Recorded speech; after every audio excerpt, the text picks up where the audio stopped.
Welcome to our channel. Hollywood Movie Review. Lawrence of Arabia 1962 Movie Review.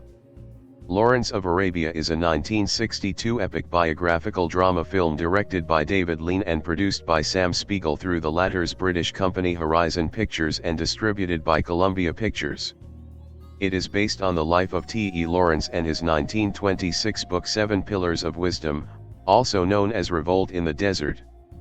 Lawrence of Arabia introduces Peter O'Toole as Lawrence, with Alec Guinness playing Prince Faisal. It also stars Jack Hawkins, Anthony Quinn, Omar Sharif, Anthony Quayle, Claude Rains, Jose Ferrer and Arthur Kennedy. The screenplay was written by Robert Bolt and Michael Wilson. Lawrence of Arabia depicts Lawrence's experiences in the Ottoman provinces of Hejaz and Syria during the First World War, in particular his attacks on Aqaba and Damascus and his involvement in the Arab National Council. Its themes include Lawrence's emotional struggles with the violence inherent in war, his identity, and his divided allegiance between Britain and his newfound comrades within the Arabian desert tribes. In 1963, Lawrence of Arabia was nominated for 10 Oscars at the 35th Academy Awards, winning 7, including Best Picture and Best Director. It also won the Golden Globe Award for Best Motion Picture, Drama and the BAFTA Awards for Best Film and Outstanding British Film. The dramatic score by Maurice Jarre and the Super Panavision 70 cinematography by Freddie Young also won praise from critics. Lawrence of Arabia is widely regarded as one of the greatest films ever made. In 1991, it was deemed culturally, historically, or aesthetically significant by the United States Library of Congress and selected for preservation in the National Film Registry. In 1998, the American Film Institute placed Lawrence of Arabia 5th on their list of the greatest American films. In 2007, they placed it 7th on an updated list. The British Film Institute named Lawrence of Arabia the third greatest British film in 1999. In 2004, it was voted the best British film in the Sunday Telegraph's poll of Britain's leading filmmakers. T.E. Lawrence dies in a motorcycle accident in 1935. At a memorial service at St. Paul's Cathedral, it becomes clear that several influential Britons disliked him. During the First World War, Lawrence is a misfit lieutenant in the British Army, notable for his effrontery and education. Mr. Dryden of the Arab Bureau sends him to meet with Colonel Harry Brighton, who advises Prince Faisal in his revolt against the Turks. Lawrence is outraged when his guide is killed by Sharif Ali ibn al-Quraysh for drinking from the latter's well. Lawrence accuses Ali of being a barbarian and is dismayed to learn that the latter is Faisal's advisor. Relations between the British and the Arabs are tense. While the British will supply guns to the Arabs, they will not provide artillery, which would make Faisal an independent force. Faisal is impressed by Lawrence's familiarity with the Quran and his honesty about British interests in Arabia. Lawrence violates Brighton's orders by convincing Faisal to launch a surprise attack on the port of Aqaba to improve his supply lines. Ali protests, as Aqaba is protected from land attacks by the Nafud Desert and the local Turkish enforcer, Hawiyat tribal leader Atta Abu Ta'i. Faisal gives Lawrence just 50 men. Lawrence hires teenage orphans Dud and Faraj as his attendants. During the march to Aqaba, Lawrence wins over Faisal's men by returning to the desert to rescue Qasim. The grateful Arabs give Lawrence traditional clothing. Lawrence convinces Atta to switch sides by promising him a Turkish gold hoard at Aqaba. En route, Lawrence is shaken when he must execute Qasim to prevent a conflict between Faisal's men and Atta's. Lawrence and Atta capture Aqaba, but there is no gold. To placate Atta, Lawrence agrees to ask his superiors in Cairo for more money. Dud is drowned by quicksand along the way. In Cairo, Lawrence perplexes the British officers with his Arab clothes and his insistence that Faraj be treated with the same respect as a British officer. General Edmund Allenby promotes Lawrence to major and backs the Arabs with arms and money. Lawrence asks Allenby whether the Arabs are correct that the British seek to dominate Arabia and demands artillery for Faisal's army. Allenby lies to him on both counts. Lawrence launches a guerrilla war against the Turks. The American media romanticize Lawrence's exploits and make him famous, as American journalist Jackson Bentley is looking to highlight the more adventurous aspects of war to help draw the United States into the fight. Ali urges Lawrence to slow down, but the latter ignores him. Faraj is injured during a raid, and Lawrence kills him to save him from the Turks, who torture their captives. The Turks capture Lawrence while he scouts Dirac. The Turkish bey orders him stripped, ogled, prodded, and beaten and, it is implied, raped. Ali rescues him, but the experience leaves Lawrence shaken and humbled. Dryden informs Lawrence about the Sykes-Picot Agreement, which will partition the Middle East between Britain and France. Allenby urges Lawrence to return to Arabia to support the big push on Damascus. Lawrence feels betrayed but complies. He recruits an army with little interest in Arab liberation. Lawrence hopes that if the Arabs can take Damascus before the British, they will be able to demand an independent Arab state. Lawrence's army sights a column of retreating Turkish soldiers who have just massacred the residents of Tafaz. One of Lawrence's men is from Tafaz and demands no prisoners. Ali insists on proceeding to Damascus, but the man charges alone and is killed.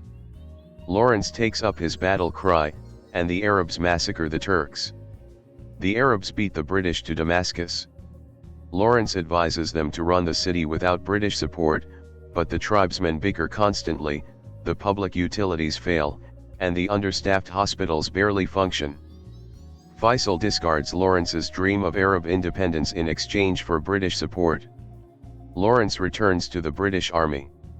The British promote Lawrence to colonel and order him back to Britain. As he leaves Damascus, he looks longingly at the departing Arabs before his car is passed by a motorcyclist. Most of the film's characters are based on historical figures but to varying degrees. Some scenes were heavily fictionalized, such as the Battle of Aqaba, and those dealing with the Arab Council since the council remained more or less in power in Syria until France deposed Faisal in 1920. Little background is provided on the history of the region, the First World War, and the Arab Revolt, probably because of Bolt's increased focus on Lawrence. Wilson's draft script had a broader, more politicist version of events. Citation needed. The second half of the film focuses on Lawrence's disillusionment as his attempts to convert battlefield victories into the basis for an independent Arab state fail. The film's timeline inaccurately depicts the chronology of the Arab Revolt and First World War, as well as the geography of the Hejaz region. Bentley's meeting with Faisal, in which he mentions that the United States has not yet entered the war, is in late 1917, after the fall of Aqaba, months after the American entry into the war. Lawrence's involvement in the Arab Revolt prior to the attack on Aqaba is absent, as are his involvement in the seizures of Yenbo and Waj. The rescue and the execution of Qasim are based on two incidents that were conflated for dramatic reasons. The film shows Lawrence representing the Allied cause in the Hejaz almost alone, with Colonel Brighton, Anthony Quayle, as the only British officer there to assist him. In fact, there were numerous British officers such as Colonel Cyril Wilson, Stuart Newcombe, and Pierce C. Joyce, all of whom arrived before Lawrence began serving in Arabia. There was a French military mission led by Colonel Edouard Bremen serving in the Hejaz, but it is not mentioned in the film. The film shows Lawrence as the originator of the attacks on the Hejaz Railway. The first attacks began in early January 1917, led by officers such as Newcombe. The first successful attack on the Hejaz Railway with a locomotive-destroying Garland mine was led by Major Herbert Garland in February 1917, a month before Lawrence's first attack. The film shows the Hashemite forces consisting of Bedouin guerrillas, but the core of the Hashemite force was the regular Arab army recruited from Ottoman Arab prisoners of war. They wore British-style uniforms with keffiyehs and fought in conventional battles. The film makes no mention of the Sharifian army and leaves the viewer with the impression that the Hashemite forces were composed exclusively of Bedouin irregulars. Many complaints about the film's accuracy concern the characterization of Lawrence. The perceived problems with the portrayal begin with the differences in his physical appearance. The 6 feet 2 in, 1.88 m, Peter O'Toole was almost 9 in, 23 centimeters, taller than the 5 feet 5 in Lawrence and extended to his behavior. The screenwriters depict Lawrence as an egotist. Citation needed. It is not clear to what degree Lawrence sought or shunned attention, as evidenced by his use of various assumed names after the war. Even during the war, Lowell Thomas wrote in with Lawrence in Arabia that he could take pictures of him only by tricking him, although Lawrence later agreed to pose for several photos for Thomas's stage show. Thomas's famous comment that Lawrence had a genius for backing into the limelight suggests that his extraordinary actions prevented him from being as private as he would have liked, or may suggest that Lawrence made a pretense of avoiding the limelight but subtly placed himself at center stage. Others who point to Lawrence's writings to support the argument that he was egotistical. Lawrence's sexual orientation remains a controversial topic among historians. Bolt's primary source was ostensibly 7 Pillars, but the film's portrayal seems informed by Richard Aldington's Biographical Inquiry, 1955, which posited Lawrence as a pathological liar and exhibitionist as well as a homosexual. That is opposed to his portrayal in Ross as a physically and spiritually broken recluse.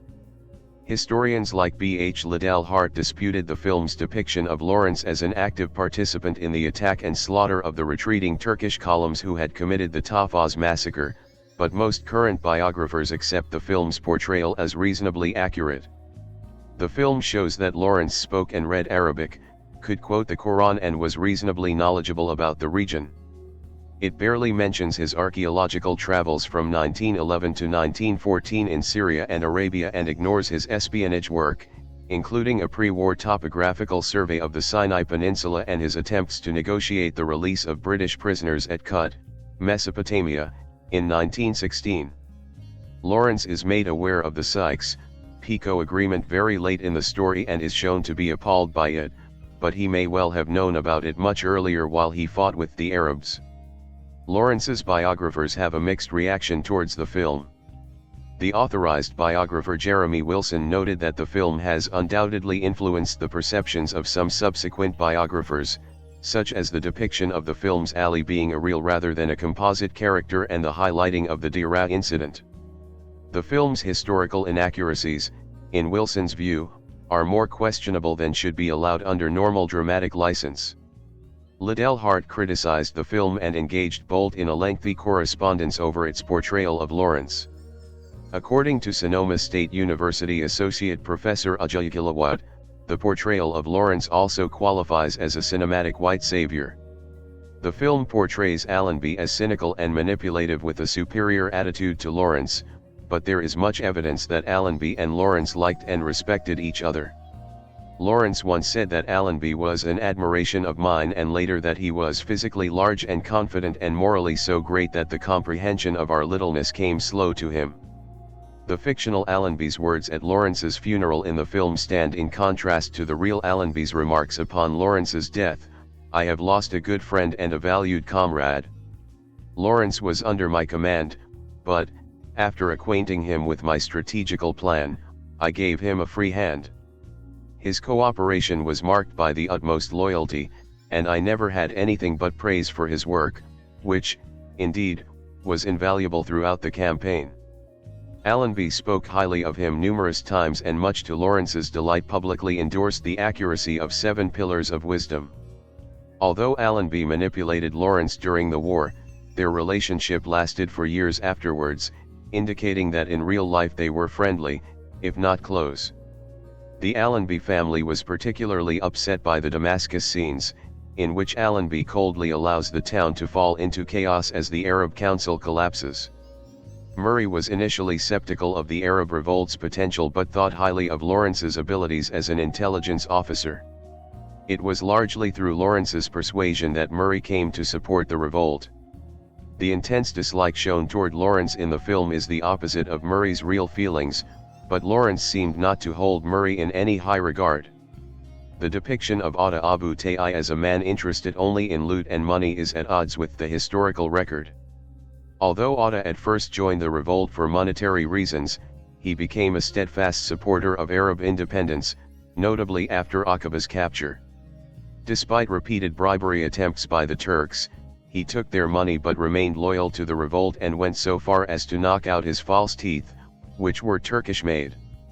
He was present with Lawrence from the beginning of the Aqaba expedition and helped to plan it, along with Lawrence and Prince Faisal. Faisal was not the middle-aged man depicted, as he was in his early 30s. Faisal and Lawrence respected each other's capabilities and intelligence and worked well together. The reactions of those who knew Lawrence and the other characters cast doubt on the film's veracity. The most vehement critic of its accuracy was Professor A. W. Lawrence, T.E. Lawrence's younger brother and literary executor, who had sold the rights to 7 Pillars of Wisdom to Spiegel for £25,000 and went on a campaign in the United States and Britain to denounce the film. He said, "I should not have recognized my own brother." In one pointed talk show appearance, he remarked that he had found the film pretentious and false and that his brother was one of the nicest, kindest, and most exhilarating people I've known. He often appeared cheerful when he was unhappy. Later, he said to the New York Times, "The film is a psychological recipe. Take an ounce of narcissism, a pound of exhibitionism, a pint of sadism, a gallon of bloodlust and a sprinkle of other aberrations and stir well." Lowell Thomas was critical of the portrayal of Lawrence and of most of the film's characters and believed that the train attack scenes were the only reasonably accurate aspect of the film. Criticisms were not restricted to Lawrence. Allenby's family lodged a formal complaint against Columbia about his portrayal. Descendants of Atta Abu Ta'i and Sharif Nasser, upon whom the film's Ali was partially based, went further by suing Columbia. The Atta case went on for almost 10 years before it was dropped. The film has its defenders. Biographer Michael Korda, the author of Hero, The Life and Legend of Lawrence of Arabia, offers a different opinion. The film is neither the full story of Lawrence's life or a completely accurate account of the 2 years he spent fighting with the Arabs. Korda said that criticizing its inaccuracy misses the point. The object was to produce, not a faithful docudrama that would educate the audience, but a hit picture. Stephen E. Tabashnik goes further than Korda by arguing that the film's portrayal of Lawrence is appropriate and true to the text of 7 Pillars of Wisdom. David Murphy, historian and author of the 2008 book The Arab Revolt, wrote that although the film was flawed with inaccuracies and omissions, it was a truly epic movie and is rightly seen as a classic. Previous films about T.E. Lawrence had been planned but had not been made. In the 1940s, Alexander Korda was interested in filming the 7 Pillars of Wisdom with Laurence Olivier, Leslie Howard, or Robert Donat as Lawrence, but had to pull out owing to financial difficulties. David Lean had been approached to direct a 1952 version for the Rank organization, but the project fell through. At the same time as pre-production of the film, Terence Rattigan was developing his play Ross, which centered primarily on Lawrence's alleged homosexuality. Ross had begun as a screenplay but was rewritten for the stage when the film project fell through. Sam Spiegel grew furious and attempted to have the play suppressed, which helped to gain publicity for the film. Dirk Bogarde had accepted the role in Ross. He described the cancellation of the project as "my bitterest disappointment." Alec Guinness played the role on stage. Lean and Sam Spiegel had worked together on The Bridge on the River Kwai and decided to collaborate again. For a time, Lean was interested in a biopic of Gandhi, with Alec Guinness to play the title role and Emmerich Pressburger writing the screenplay. He eventually lost interest in the project, despite extensive pre-production work, including location scouting in India and a meeting with Jawaharlal Nehru. Lean then returned his attention to T.E. Lawrence. Columbia Pictures had an interest in a Lawrence project dating back to the early 50s, and the project got underway when Spiegel convinced a reluctant A.W. Lawrence to sell the rights to 7 Pillars of Wisdom for £22,500. Michael Wilson wrote the original draft of the screenplay. Lean was dissatisfied with Wilson's work, primarily because his treatment focused on the historical and political aspects of the Arab Revolt. Spiegel hired Robert Bolt to rewrite the script to make it a character study of Lawrence. Many of the characters and scenes are Wilson's invention, but virtually all of the dialogue in the finished film was written by Bolt. Lean reportedly watched John Ford's 1956 film The Searchers to help him develop ideas as to how to shoot the film. Several scenes directly recall Ford's film, most notably Ali's entrance at the well and the composition of many of the desert scenes and the dramatic exit from Wadi Rum. Lean biographer Kevin Brownlow noted a physical similarity between Wadi Rum and Ford's Monument Valley. 49 In an interview with The Washington Post in 1989, Lean said that Lawrence and Ali were written as being in a gay relationship. When asked about whether the film was pervasively homoerotic, Lean responded, "The film was made by Horizon Pictures and distributed by Columbia Pictures." Principal photography began on May 15, 1961 and ended on September 21, 1962. The desert scenes were shot in Jordan and Morocco and Almeria and Donana in Spain. It was originally to be filmed entirely in Jordan. The government of King Hussein was extremely helpful in providing logistical assistance, location scouting, transport and extras. Hussein visited the set several times during production and maintained cordial relationships with cast and crew. The only tension occurred when Jordanian officials learned that English actor Henry Oscar did not speak Arabic but would be filmed reciting the Quran. Permission was granted only on condition that an imam be present to ensure that there were no misquotations. Lean planned to film in Aqaba and the archaeological site at Petra, which Lawrence had been fond of as a place of study. The production had to be moved to Spain due to cost and outbreaks of illness among the cast and crew before these scenes could be shot. The attack on Aqaba was reconstructed in a dried riverbed in Playa del Algarrobico, southern Spain. It consisted of more than 300 buildings and was meticulously based on the town's appearance in 1917. The execution of Qasim, the train attacks, and Dira exteriors were filmed in the Almeria region, with some of the filming being delayed because of a flash flood. The Sierra Nevada mountains filled in for Azraq, Lawrence's winter quarters. The city of Seville was used to represent Cairo, Jerusalem, and Damascus, with the appearance of Casa de Pilatos, the Alcazar of Seville and the Plaza de España. All of the interiors were shot in Spain, including Lawrence's first meeting with Faisal and the scene in Atta's tent. The Tahfaz massacre was filmed in Ouarzazate, Morocco, with Moroccan soldiers substituting for the Turkish army. Lean could not film as much as he wanted because the soldiers were uncooperative and impatient. The film's production was frequently delayed because shooting commenced without a finished script.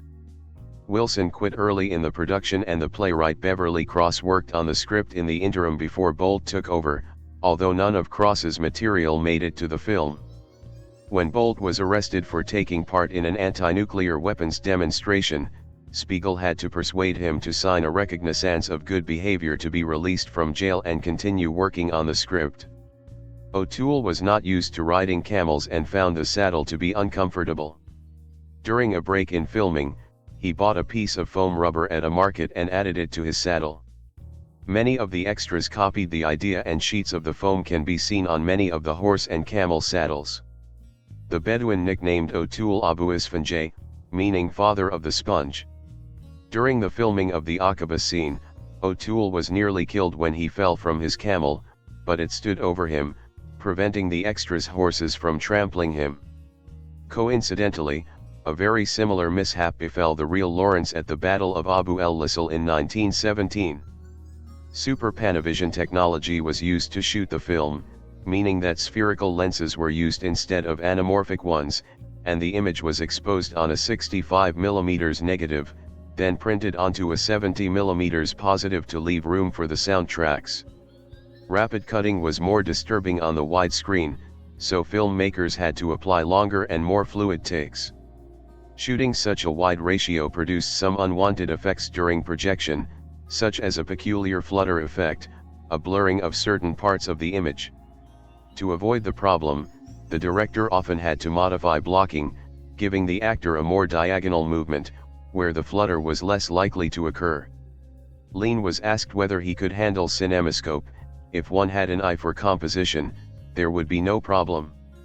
O'Toole did not share Lawrence's love of the desert and stated in an interview, "I loathe it." The film score was composed by Maurice Jarre, little known at the time and selected only after both William Walton and Malcolm Arnold had proved unavailable. Jar was given just 6 weeks to compose 2 hours of orchestral music for Lawrence. The score was performed by the London Philharmonic Orchestra. Sir Adrian Boult is listed as the conductor of the score in the film's credits, but he could not conduct most of the score, due in part to his failure to adapt to the intricate timings of each cue, and Jar replaced him as the conductor. The score went on to garner Jar his first Academy Award for Music Score Substantially Original, and it is now considered one of the greatest scores of all time, ranking number 3 on the American Film Institute's top 25 film scores. Producer Sam Spiegel wanted to create a score with 2 themes to show the Eastern and British side for the film. It was intended for Soviet composer Aram Khachaturian to create one half and British composer Benjamin Britten to write the other. The original soundtrack recording was originally released on Colpix Records, the records division of Columbia Pictures, in 1962. A remastered edition appeared on Castle Music, a division of the Sanctuary Records Group, on August 28, 2006. Citation needed. Kenneth Alford's March the Voice of the Guns, 1917, is prominently featured on the soundtrack. A complete recording of the score was not heard until 2010 when Tadlow Music produced a CD of the music, with Nick Raine conducting the City of Prague Philharmonic Orchestra from scores reconstructed by Lee Phillips. The film premiered at the Odeon Leicester Square in London on December 10, 1962 and was released in the United States on December 16, 1962. Jordan banned the film for what was felt to be a disrespectful portrayal of Arab culture.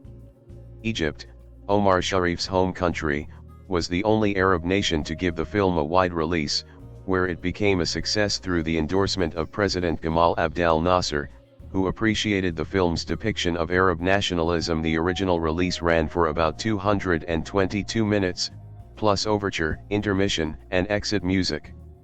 A post-premiere memo, December 13, 1962, noted that the film was 24,987.5 feet, 7,616.2 m, of 70 mm film, or 19,990 feet, 6,090 m, of 35 mm film. With 90 feet, 27 m, of 35 mm film projected every minute, this corresponds to exactly 222.11 minutes. Richard May, the Vice President of Film Preservation at Warner Brothers, sent an email to Robert Morris, co-author of a book on Lawrence of Arabia, in which he noted that Gone with the Wind, 1939, was never edited after its premiere and is 19,884 feet, 6,061 m, of 35 mm film, without leaders, overture, intermission, entr'acte, or walkout music, corresponding to 220.93 minutes. Citation needed. Thus, Lawrence of Arabia is slightly more than 1 minute longer than Gone with the Wind and is, therefore, the longest movie ever to win a Best Picture Oscar. In January 1963, Lawrence of Arabia was released in a version edited by 20 minutes. In the United States, the film was released in 5 key cities: New York, Los Angeles, Philadelphia, Boston, and Miami Beach. By February 1963, the film expanded into 6 more reserved seating engagements. From October 9, 1963 it started to open at 1,000 theaters in the United States on a non-reserved seat basis. When it was re-released in 1971, an even shorter cut of 187 minutes was presented. The first round of cuts was made at the direction and even insistence of David Lean, to assuage criticisms of the film's length and increase the number of showings per day. However, during the 1989 restoration, he passed blame for the cuts onto deceased producer Sam Spiegel. In addition, a 1966 print was used for initial television and video releases which accidentally altered a few scenes by reversing the image. The film was screened out of competition at the 1989 Cannes Film Festival and at the 2012 Karlovy Vary International Film Festival. A restored version was undertaken by Robert A. Harris and Jim Paynton under the supervision of David Lean. It was released in 1989 with a 216-minute length, plus overture, intermission, and exit music. Most of the cutscenes were dialogue sequences, particularly those involving General Allenby and his staff. Two scenes were excised: Brighton's briefing of Allenby in Jerusalem before the Dira scene and the British staff meeting in the field tent, and the Allenby briefing scene has still not been entirely restored. Much of the missing dialogue involves Lawrence's writing of poetry and verse, alluded to by Allenby in particular, saying the last poetry general we had was Wellington. The opening of Act 2 existed in only fragmented form, where Faisal is interviewed by Bentley, as well as the later scene in Jerusalem where Allenby convinces Lawrence not to resign. Both scenes were restored to the 1989 re-release. Some of the more graphic shots of the Tahfaz massacre scene were also restored, such as the lengthy panning shot of the corpses in Tahfaz and Lawrence shooting a surrendering Turkish soldier. Citation needed. Most of the missing footage is of minimal import, supplementing existing scenes.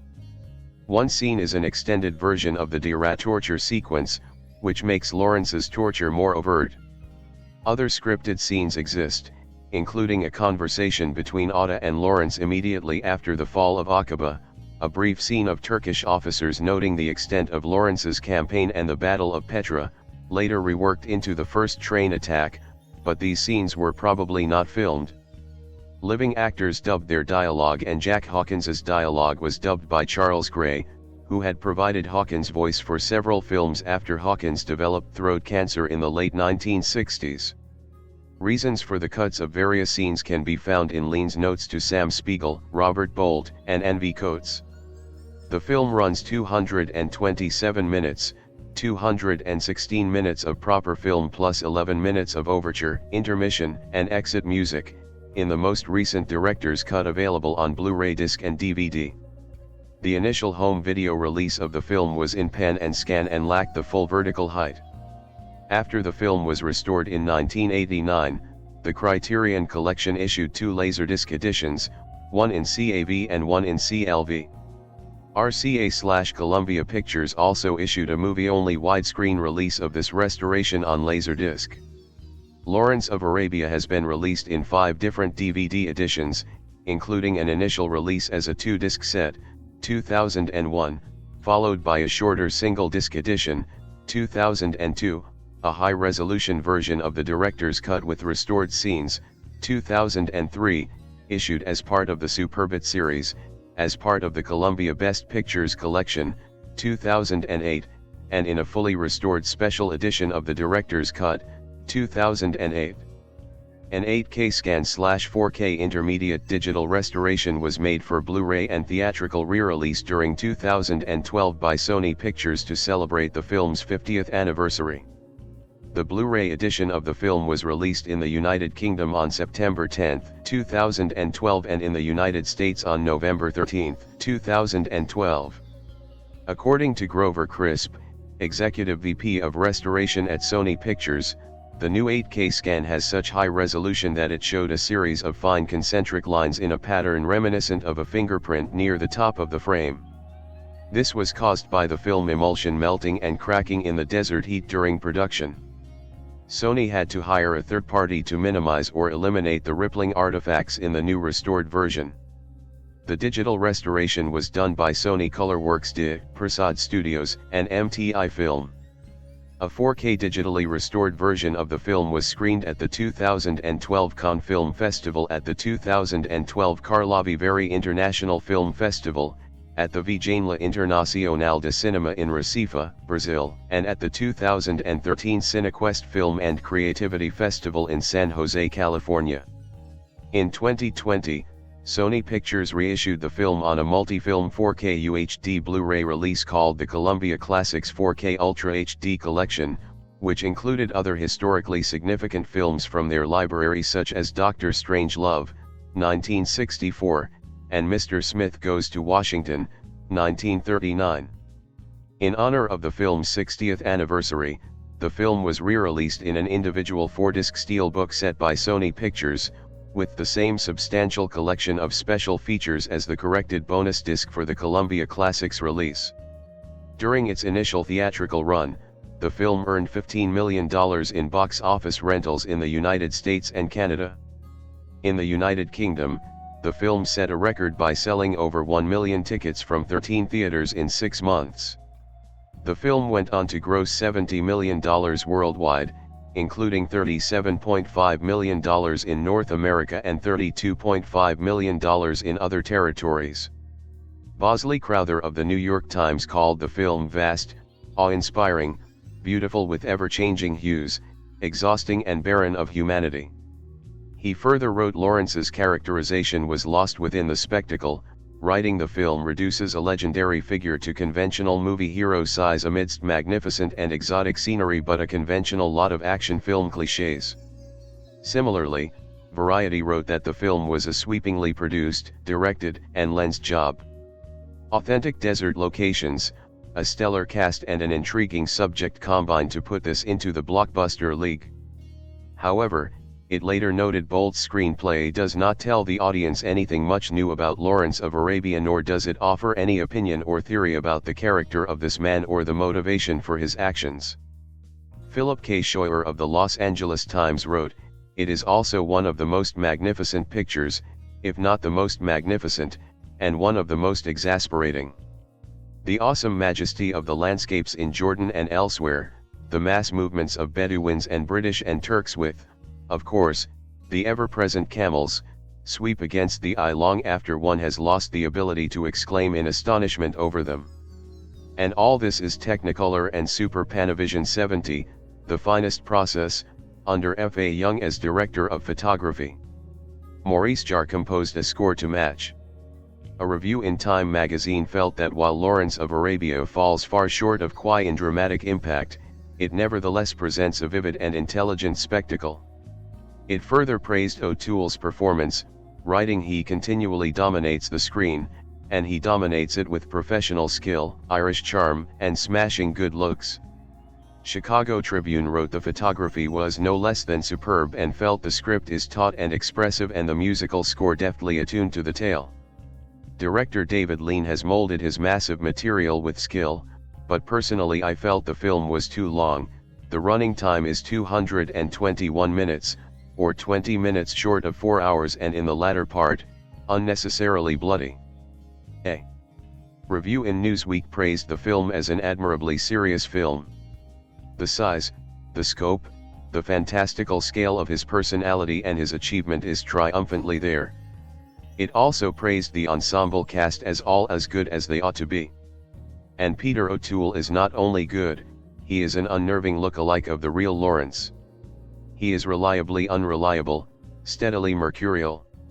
In 1998, the American Film Institute, AFI, ranked Lawrence of Arabia in 5th place in their list of 100 years, 100 movies. In 2006, AFI ranked the film number 30 on its list of most inspiring movies. In 2007, it was ranked in 7th place in their updated list and listed as the first of the greatest American films of the epic genre. In 1991, the film was deemed culturally, historically, or aesthetically significant by the Library of Congress and selected for preservation in the United States National Film Registry. 6 In 1999, the film placed third in the British Film Institute's poll of the best British films of the 20th century. In 2001, the magazine Total Film called it as shockingly beautiful and hugely intelligent as any film ever made and faultless. It was ranked in the top 10 films of all time in the 2002 Sight and Sound Directors Poll. In 2004, it was voted the best British film of all time by over 200 respondents in the Sunday Telegraph poll of Britain's leading filmmakers. O'Toole's performance is often considered one of the greatest in cinema history, topping lists from Entertainment Weekly and Premiere. T.E. Lawrence, portrayed by O'Toole, was selected as the 10th greatest hero in cinema history by the American Film Institute. In 2006, Writers Guild of America ranked its screenplay 14th in UGA's list of 101 greatest screenplays. In 2012, the Motion Picture Editors Guild listed the film as the 7th best edited of all time based on a survey of its membership. In March 2024, Robbie Collin of The Telegraph ranked Lawrence of Arabia as the greatest biographical film of all time. Lawrence of Arabia is currently one of the highest rated films on Metacritic. It holds a perfect 100 rating based on 8 reviews for the 40th anniversary re-release. It has a 93% approval rating on Rotten Tomatoes based on 132 reviews, with an average rating of 9.30/10. Its critical consensus reads, "The epic of all epics, Lawrence of Arabia cements director David Lean's status in the filmmaking pantheon with nearly 4 hours of grand scope, brilliant performances, and beautiful cinematography." Its visual style has influenced many directors, including George Lucas, Sam Peckinpah, Stanley Kubrick, Martin Scorsese, Ridley Scott, Brian De Palma, Oliver Stone, Denis Villeneuve, and Steven Spielberg, who called the film a miracle. Spielberg further considered it his favorite film of all time and the one that inspired him to become a filmmaker, crediting the film, which he saw 4 times in 4 successive weeks upon its release, with understanding it was the first time seeing a movie. "I realized there are themes that aren't narrative story themes, there are themes that are character themes, that are personal themes. And I realized there was no going back. It was what I was going to do." Film director Kathryn Bigelow also considers it one of her favorite films, saying it inspired her to film The Hurt Locker in Jordan. Lawrence of Arabia also inspired numerous other adventure, science fiction, and fantasy stories in modern popular culture, including Frank Herbert's Dune franchise, George Lucas's Star Wars franchise, James Cameron's Avatar franchise, Ridley Scott's Prometheus, 2012, and George Miller's Mad Max, Fury Road, 2015. If you looked for greatness in the ranks of British forces during World War I, your eyes would not have naturally landed on a man named Thomas Edward Lawrence. This rather skinny and slovenly lieutenant didn't have superior physical skills. He was actually a bit clumsy, truth be told. And he didn't have outstanding ability communicating with others either. He was something of a misfit outcast in the eyes of his fellow officers. Lawrence, however, was tenacious. He didn't back down or give up. He would prove his determination by holding a lit match, his eyes glowing with intensity as he watched it burn till the flame extinguished itself on his fingertips. "That hurts," a fellow soldier once proclaimed after trying the same maneuver. "What's the trick?" "The trick is not minding that it hurts," Lawrence responded. As to Lawrence and greatness, it can be said that he had a great respect for knowledge and a great loathing of boredom. So, when a representative from the Arab Bureau suggested that he head off into the desert to assess the prospects of the Arab Prince Faisal in his revolt against the Turks, the change-seeking officer leapt at the chance. Lawrence was simply supposed to observe, keep his mouth shut and report back to the Bureau. After all, the Arab revolt was a weak and shoddy one at best. The various Arab tribes were too busy fighting with each other to be an effective army in the field. All the Arab Bureau and the British Army wanted to know, then, was if those undisciplined, nearly useless forces could help the war effort at all. Lawrence saluted crisply and set off to the blazing heat of the vast sun-baked desert with a smile on his lips. For if there was one thing that Lawrence's studies had shown him, it was that the Bedouin tribes were far from useless. Where British forces would labor, sweat and inch their way through the insufferable heat and windswept dunes, those camel-riding warriors were swift and impossible to pin down, much like the desert sand itself. So, when the British Army demands that Prince Faisal retreat after a military defeat against the more modernly armed Turks, Lawrence ignores his orders and voices an opinion to the Arab leader. Faisal is intrigued by Lawrence's bold suggestion, an unexpected attack using the Arab strengths and the Turks' weaknesses. Faisal gives Lawrence charge over 50 men. With that, the undermanned and underarmed lieutenant conceives and executes a surprise attack on a key port city that a force of thousands would have failed at. During that outlandish stratagem, Lawrence not only meets new trusted friends among the Arab forces, but he also helps form a makeshift bond between tribesmen who would normally be at each other's throats. It's nothing short of a miracle. If you looked for greatness in the ranks of British forces during World War I, your eyes would not have naturally landed on a man named Thomas Edward Lawrence. This rather skinny and slovenly lieutenant didn't have superior physical skills. He was actually a bit clumsy, truth be told. And he didn't have outstanding ability communicating with others either. He was something of a misfit outcast in the eyes of his fellow officers. Lawrence, however, was tenacious. He didn't back down or give up. He would prove his determination by holding a lit match, his eyes glowing with intensity as he watched it burn till the flame extinguished itself on his fingertips. "That hurts," a fellow soldier once proclaimed after trying the same maneuver. "What's the trick?" "The trick is not minding that it hurts," Lawrence responded. As to Lawrence and greatness, it can be said that he had a great respect for knowledge and a great loathing of boredom. So, when a representative from the Arab Bureau suggested that he head off into the desert to assess the prospects of the Arab Prince Faisal in his revolt against the Turks, the change-seeking officer leapt at the chance. Lawrence was simply supposed to observe, keep his mouth shut and report back to the Bureau. After all, the Arab revolt was a weak and shoddy one at best. The various Arab tribes were too busy fighting with each other to be an effective army in the field. All the Arab Bureau and the British Army wanted to know, then, was if those undisciplined, nearly useless forces could help the war effort at all. Lawrence saluted crisply and set off to the blazing heat of the vast sun-baked desert with a smile on his lips. For if there was one thing that Lawrence's studies had shown him, it was that the Bedouin tribes were far from useless. Where British forces would labor, sweat and inch their way through the insufferable heat and windswept dunes, those camel-riding warriors were swift and impossible to pin down, much like the desert sand itself. So, when the British Army demands that Prince Faisal retreat after a military defeat against the more modernly armed Turks, Lawrence ignores his orders and voices an opinion to the Arab leader. Faisal is intrigued by Lawrence's bold suggestion, an unexpected attack using the Arab strengths and the Turks' weaknesses. Faisal gives Lawrence charge over 50 men. With that, the undermanned and underarmed lieutenant conceives and executes a surprise attack on a key port city that a force of thousands would have failed at. But that's not all. During that outlandish stratagem, Lawrence not only meets new trusted friends among the Arab forces, but he also helps form a makeshift bond between tribesmen who would normally be at each other's throats. It's nothing short of a miracle. From the very beginning of his assignment, Lawrence is set on helping the Arab people take control of their own nation, their own future.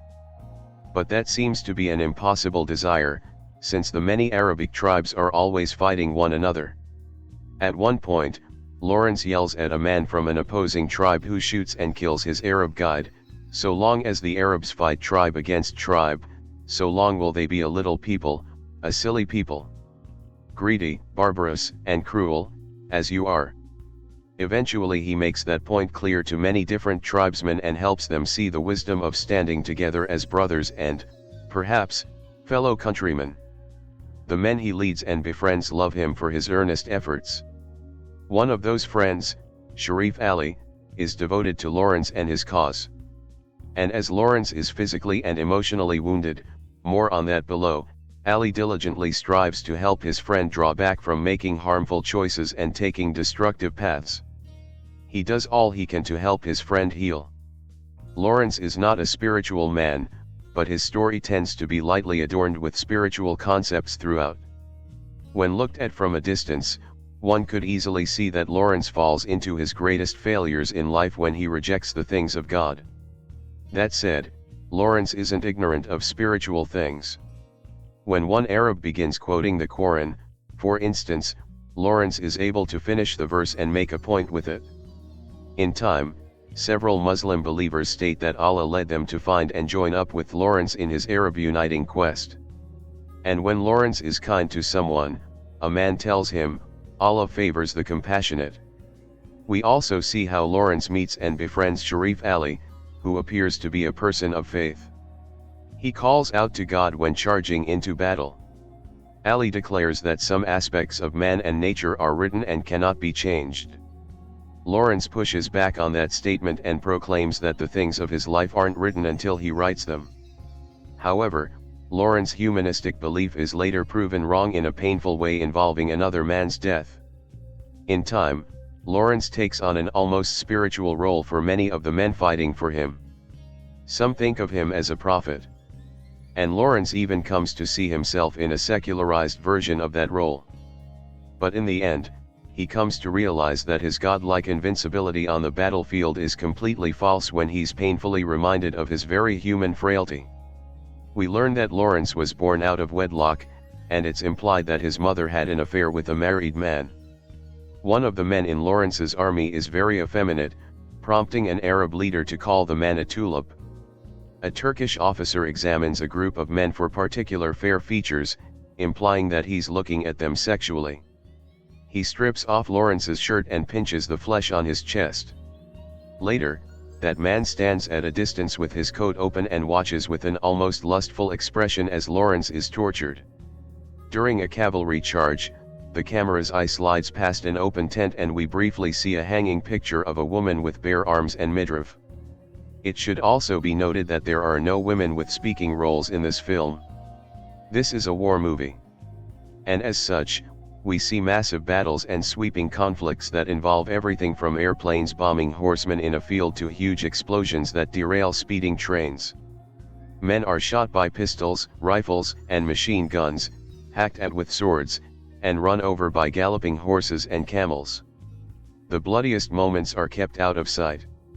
We're also shown the aftermath of a brigade of Turkish soldiers who have ridden into a small village and killed its inhabitants.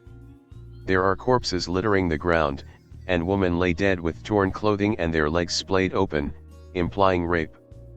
An angry army of Arabs sees this carnage and rides out to overtake the Turks, butchering and killing every one of them. The scene then changes to the battle's aftermath, with smoking fires, corpses, and spattered gore. War, however, involves not just physical suffering but emotional pain as well. And we witness that ugly aspect of it, too. For instance, Lawrence is a man who detests the death and bloodletting of war. But in one case, while doing everything necessary to maintain a fragile peace, he is forced to kill a man he knows in cold blood. This killing, and others, have a horrendous impact on him. In fact, he slowly becomes unrecognizable, fearing that he might even be coming to enjoy killing. This growing corruption of his character is compounded when Lawrence is captured by a group of Turkish soldiers, stripped and tortured for the pleasure of their commanding officer. We don't see the full torture, but we do see the beginning of that anguish as the realization of true pain enters Lawrence's eyes and his tormentors grin in bitter pleasure. From there, the scene changes perspective and we watch as Lawrence's friend listens on in horror from a distance.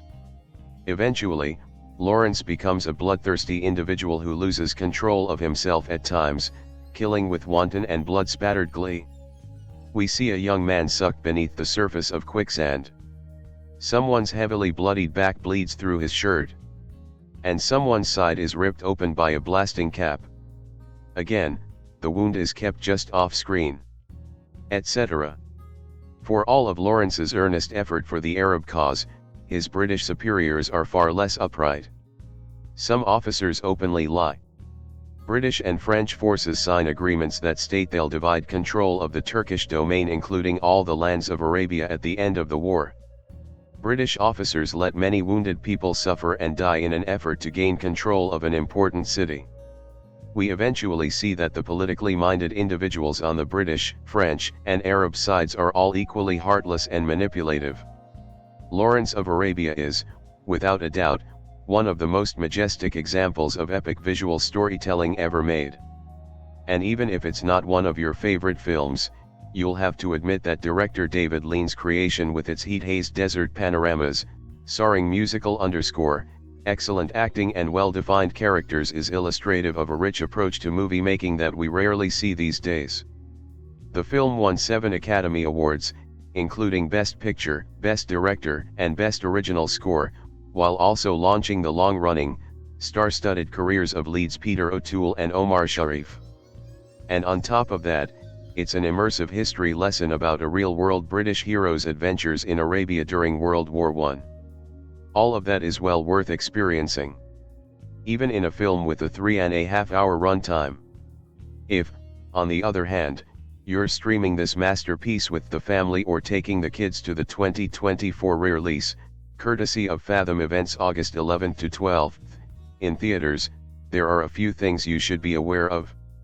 The first is the fact that this film's PG rating doesn't tell the whole story of what to expect when you hit your seat with a bucket of popcorn in hand.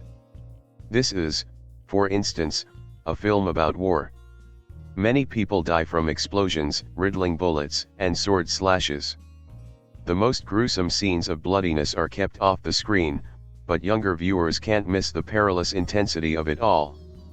And while there's little nasty language to contend with a few uses of D.N., a misuse of God's name and the British crudity bloody, there are other things that strike at your ears and sensibilities. Lawrence is whipped and tortured at one point, his tormented cries of pain reflected in the haunted eyes of a friend who listens from a distance. We then see how that traumatic event transforms Lawrence in soul-tearing ways. Lawrence of Arabia is one of the most critically acclaimed historical epics in cinema history. Winning 7 Academy Awards, it's a truly spectacular character study, featuring powerful performances, stunning cinematography, and a genre-defining score. It may be an excruciatingly long watch, but it's impossible to deny what an impressive technical achievement Lawrence of Arabia is. The direction by David Lean is mesmerizing. I've enjoyed all of Lean's films that I've seen so far, and Lawrence of Arabia is certainly in keeping with the quality of his other movies. The visuals here are absolutely superb, from the immensely cinematic landscapes to the imaginative scene transitions and the magnificent set pieces. This is an absolute feast for the eyes. The cinematography is some of the best that I've ever seen in a 60s film. There are some truly poetic shots that cut right to the core of Lawrence's character arc and convey such complex emotions without the use of any dialogue. The film excellently places you beside the characters during their journey and perfectly captures the unbearable heat of the desert. Purely from a cinematography perspective, Lawrence of Arabia is a 5-star film. Like the other great epics of the pre-CGI era, L.O. has a masterful sense of scope. The mammoth amount of extras, costumes, and camels on display during the film's eye-widening set pieces bring a level of authenticity to the film that makes the story more engaging. I don't have a problem with the use of CGI in modern cinema, unless it's used unnecessarily, but watching a real train tumble into a sand dune or hundreds of people, dressed in period-accurate costumes, charge across the desert is about as close to reality as it's possible for a film to get. The iconic score by Maurice Jarre is tremendous. The themes are synonymous with the adventure genre, feeling very reminiscent of later desert set films, such as Raiders of the Lost Ark. The music does what all good scores should do, it amplifies the momentum of the action and highlights the more introspective scenes. The cast in L.O. all do a terrific job, from Omar Sharif, who would go on to star as the lead in David Lean's Dr. Zhivago, to Alec Guinness, whose portrayal of an Arab prince is both convincing and uncanny. Every actor managed to bring something unique to the picture. But without question, the most captivating performance in the movie comes from Peter O'Toole as Lawrence himself. He may be most renowned for his earth-shattering work as Scottish Piper in Casino Royale, 1967, and Zaltar in the 1984 masterwork Supergirl, but in my opinion, T.E. Lawrence is O'Toole's greatest role. He plays every aspect of such an elaborate character flawlessly, whether he's jovial and optimistic during the first act, determined in the second, or exhausted during the third. O'Toole effortlessly presents the audience with the slow decline of a human being into a traumatized shell of one. It's a miracle that such an emotionally complicated story about a psychological journey this sweeping is so clearly told, whilst also retaining a subtlety and nuance. The only criticism I have with L.O. is that, despite the compelling character arcs and majestic spectacle, it's a tad too long. I can appreciate that this was a film made for the audience of a different time, a time when going to the cinema was akin to going to the theater, and eating ice cream during the interval was an experience in itself. Back then, seeing a 3.5-hour epic was probably the obvious choice for a family, as it provided a fun day out and good value for money. However, in the modern age, it's hard to deny that a few of the slower moments in L.O. could have been trimmed down to speed up the film's pacing. In conclusion, Lawrence of Arabia is an exceptional film. Although I didn't absolutely love it, I can still appreciate what an astounding piece of filmmaking it is. It's a poignant story of how a man found meaning during a horrific conflict, but also of the corrupting effect of humans being placed on a pedestal above everyone else. So if you have a free afternoon, I'd definitely recommend Lawrence of Arabia. Last week, I received the awesome privilege of being able to watch Lawrence of Arabia on the big screen at a local theater. And yes, it makes a difference. You can actually see the grains of sand blowing around in a Fude desert. You feel the sun burning down as Lawrence rides through the scorching Devil's Anvil. And more than once, you see those blue penetrating eyes staring straight into your heart and know how a skinny, white British soldier inspired the Arab people to break free, for a short while, from colonial imperialism. If you haven't seen Lawrence of Arabia, it is an experience worth having. True, at 216 minutes, it is longer than your average film. Despite the film's lengths, the compelling storytelling and deep dive into Lawrence's character keeps me riveted to the screen. At the end of this film, I always want more. It seems impossible that a people group could get so close to their goal only to turn back to the old ways. I want to see Lawrence and Sharif Ali continue their strange, endearing fellowship past what this film shows. And unlike some biopics, we don't see some long drawn-out story about how painful Lawrence's childhood was or follow him past his prime to see him sighing over lost opportunities. The ending is abrupt with no sense of conclusion. The whole thing seems like a big build-up to failure, but it leaves the story feeling unresolved, the viewer forever wondering what happens next. It allowed the film to be watched over and over again, the mystery never resolved. At the beginning, Lawrence is stationed in Cairo in the maps room. He is portrayed as messy, reckless, and somewhat masochistic. He enjoys letting a match burn down to his fingers and not minding that it hurts. He is called to the general's quarters by Mr. Dryden, of the Arab Bureau, for his knowledge of the Bedouin people. They want to send him to look for the Bedouin people and Prince Faisal. His mission is to assess the situation. That's a somewhat nebulous task, but Lawrence is enthralled. He gets to come out of his hidey hole in the maps room, out into the desert, and away from those stodgy British military folks. Lawrence has an obvious obsession with the Arabian culture and the desert. As we watch him riding his camel, he looks around him like a gleeful kid with his first slingshot. Lawrence's initial encounters with the Arabs leave him feeling befuddled. He gets along well with his guide only to see the man get killed the next day by another Arab merely for drinking from a well. Lawrence sees this as somewhat barbaric, but we can see his eyes sparkle when it happens. This is a physical tell. He has been raised to be a civilized British conservative, but his heart longs for the feuding and bloodthirst of the Eastern world. Lawrence finds Prince Faisal and his people in the midst of a Turkish air strike. He is invited into the tent of meeting and speaks out of turn. Faisal wants to hear what he has to say. Lawrence seems to desperately want to please this man and to out-Arab the Arabs. What is his motivation? Does he truly love the Arab culture so much? Does he wish to glorify himself as the one who could make it work? Is he just suicidal? Is he out to prove an agenda?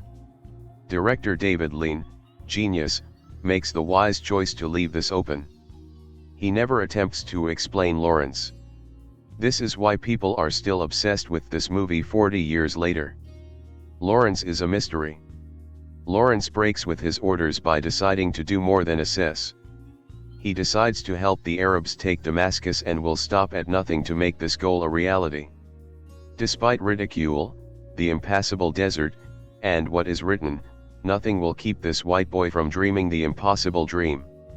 He dares to do the unthinkable and creates a believer out of Sharif Ali and the rest of the Bedouin peoples. The film contains moments of grandeur, such as the battle scenes and the train raids. It also includes quiet moments around the fire, like when Sharif Ali tells Lawrence he can choose his own name. This movie is a symphony, which has dynamics of highs and lows. This is a lost art in the film world today. Above all, there is the desert, which is more than the setting of the movie, it is a living thing which invites Lawrence into its danger and secrets. The desert is the seductress which pulls Lawrence into his long arduous path from conquering hero to possible madman to a man resigned to failure. The desert brings out the very best in Lawrence, and the very worst. The dialogue is precise and memorable. The music is gorgeous. The acting is superb. The only problem with this film is that I will never be able to understand who Lawrence truly was. That is the maddening genius of this film. I am going to make a bold statement here. I believe this is as close to being a perfect movie as one can get.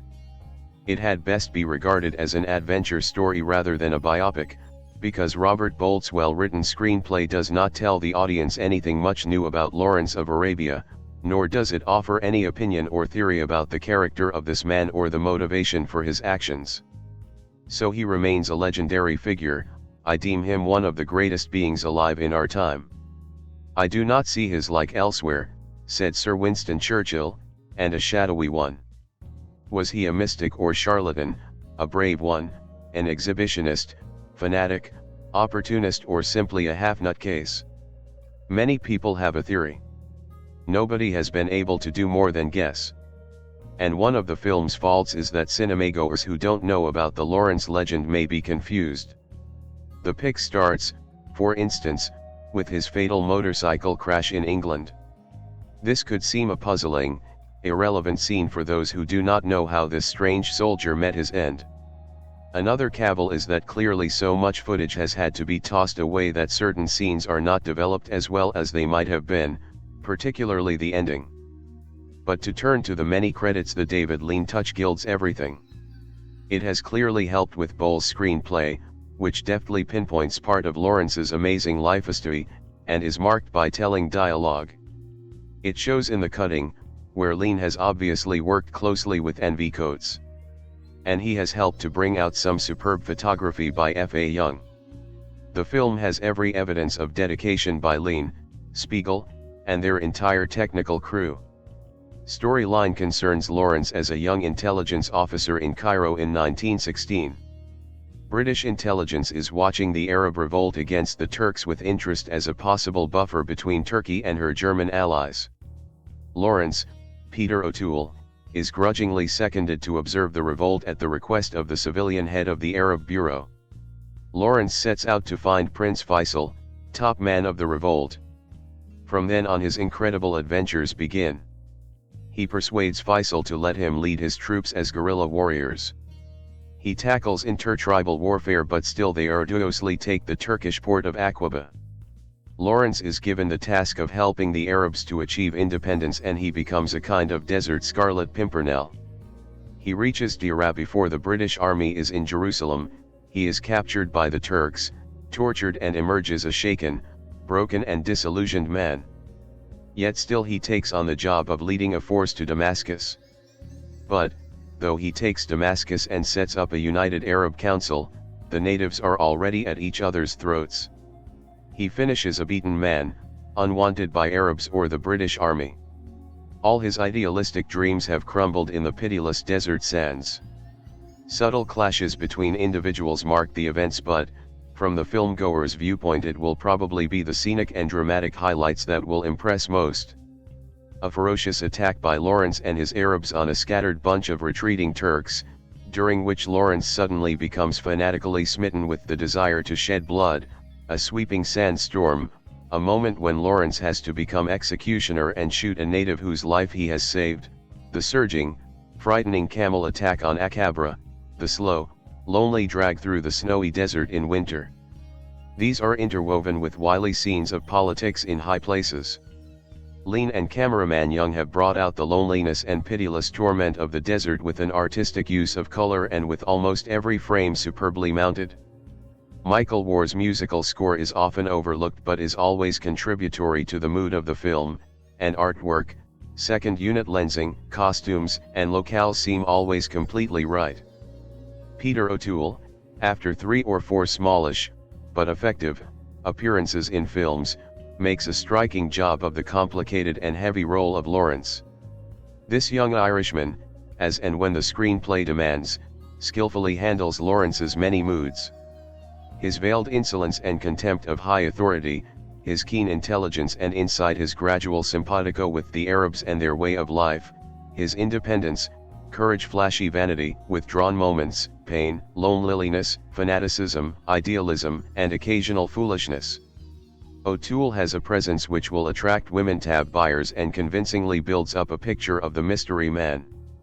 Spiegel's gamble with this newish British screen actor has rousingly come off. The title of the film is its star, but O'Toole has been surrounded by thespians of top caliber. Jack Hawkins plays General Allenby with confidence and understanding, and Arthur Kennedy provides a sharp portrayal of a cynical, tough American newspaperman. The 2 top support performances come from Alec Guinness as Prince Faisal and Anthony Quayle as a stereotyped, honest, bewildered staff officer. Guinness has a particularly well-written role and plays it with shrewd, witty intuition.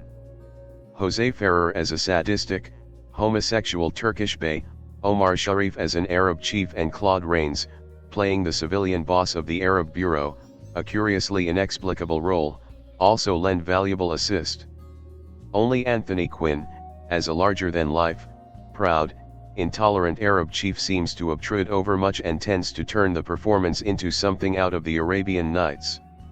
Michelle Ray, Donald Woolford, I.S. Jofar and Howard Marion Crawford also chip in with strong support. But, all in all, this is predominantly a Sam Spiegel and David Lean achievement. It was a big bold project and has turned out a big bold film. The occasional sluggishness in action and looseness in the screenplay are blemishes that can be forgiven in the sort of eye-taking motion picture that is designed to bring people back to the cinema and certainly deserves to. 1962, Art Direction, Color, Art Direction, John Box, John Stahl, Set Decoration, Dario Simoni, Cinematography, Color, Fred A. Young, Directing David Lean, Film Editing and Coates, Music, Music Score, Substantially Original, Maurice Jarre, Best Picture Sam Spiegel, Producer, Sound Shepperton Studio Sound Department, John Cox, Sound Director, Writing, Screenplay, based on material from another medium, Robert Bolt, Michael Wilson. Nominations, Actor Peter O'Toole, T.E. Lawrence. Actor in a supporting role Omar Sharif, Sharif Ali ibn al-Quraysh. Certain films stain the memory, and however hard revisionists and intellectually hygienic writers try to scrub them off, they remain, like birthmarks. David Lean's tribute to T.E. Lawrence's role in the Arab/Turkish conflict during the First World War is definitely one of these. Made in the early 60s, what remains true now, as it was then, is the scale and scope of the thing, Freddie Young's sublime cinematography, the awesome beauty of the desert landscape, and Peter O'Toole's extraordinary performance. As an actor, he's the wrong shape. Lawrence was a small man, O'Toole is taller than Clint Eastwood and as skinny as a rope. What is striking about his portrayal of this heroic, mysterious figure, who, with the book 7 Pillars of Wisdom, created his own legend, in a film that is aiming for splendor/grandeur/ the whole big whoosh of emotional meltdown, is the depth of its characterization. A good-looking bloke on a camel, with a diaper profile and one of those voices that massages your earlobes, would have done just as well.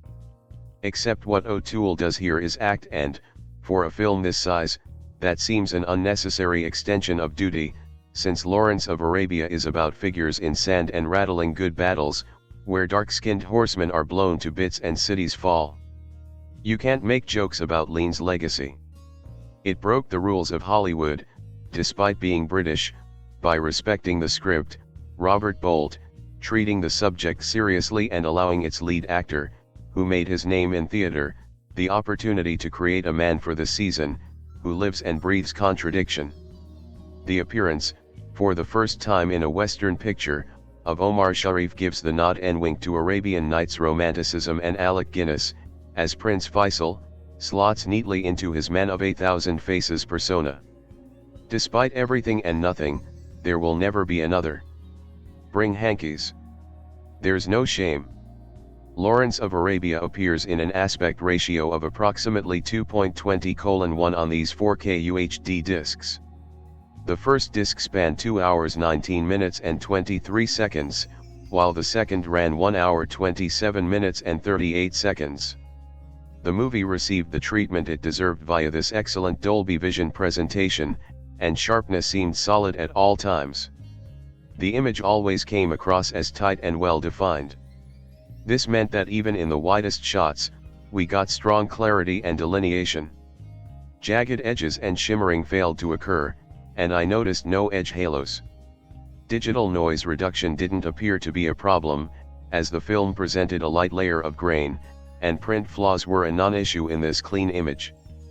Throughout Lawrence, I was treated to consistently rich and accurate colors. Due to the setting, sandy tones dominated the proceedings, and since most of the clothes were either white or black, one might think that the film would be a bust in regard to brighter hues. However, this was not the case, as more vivid colors popped up on many occasions. The hues always appeared clear and vibrant, and the disc's HDR added pop and impact to the tones. Black levels seemed consistently deep and rich, and contrast levels appeared strong.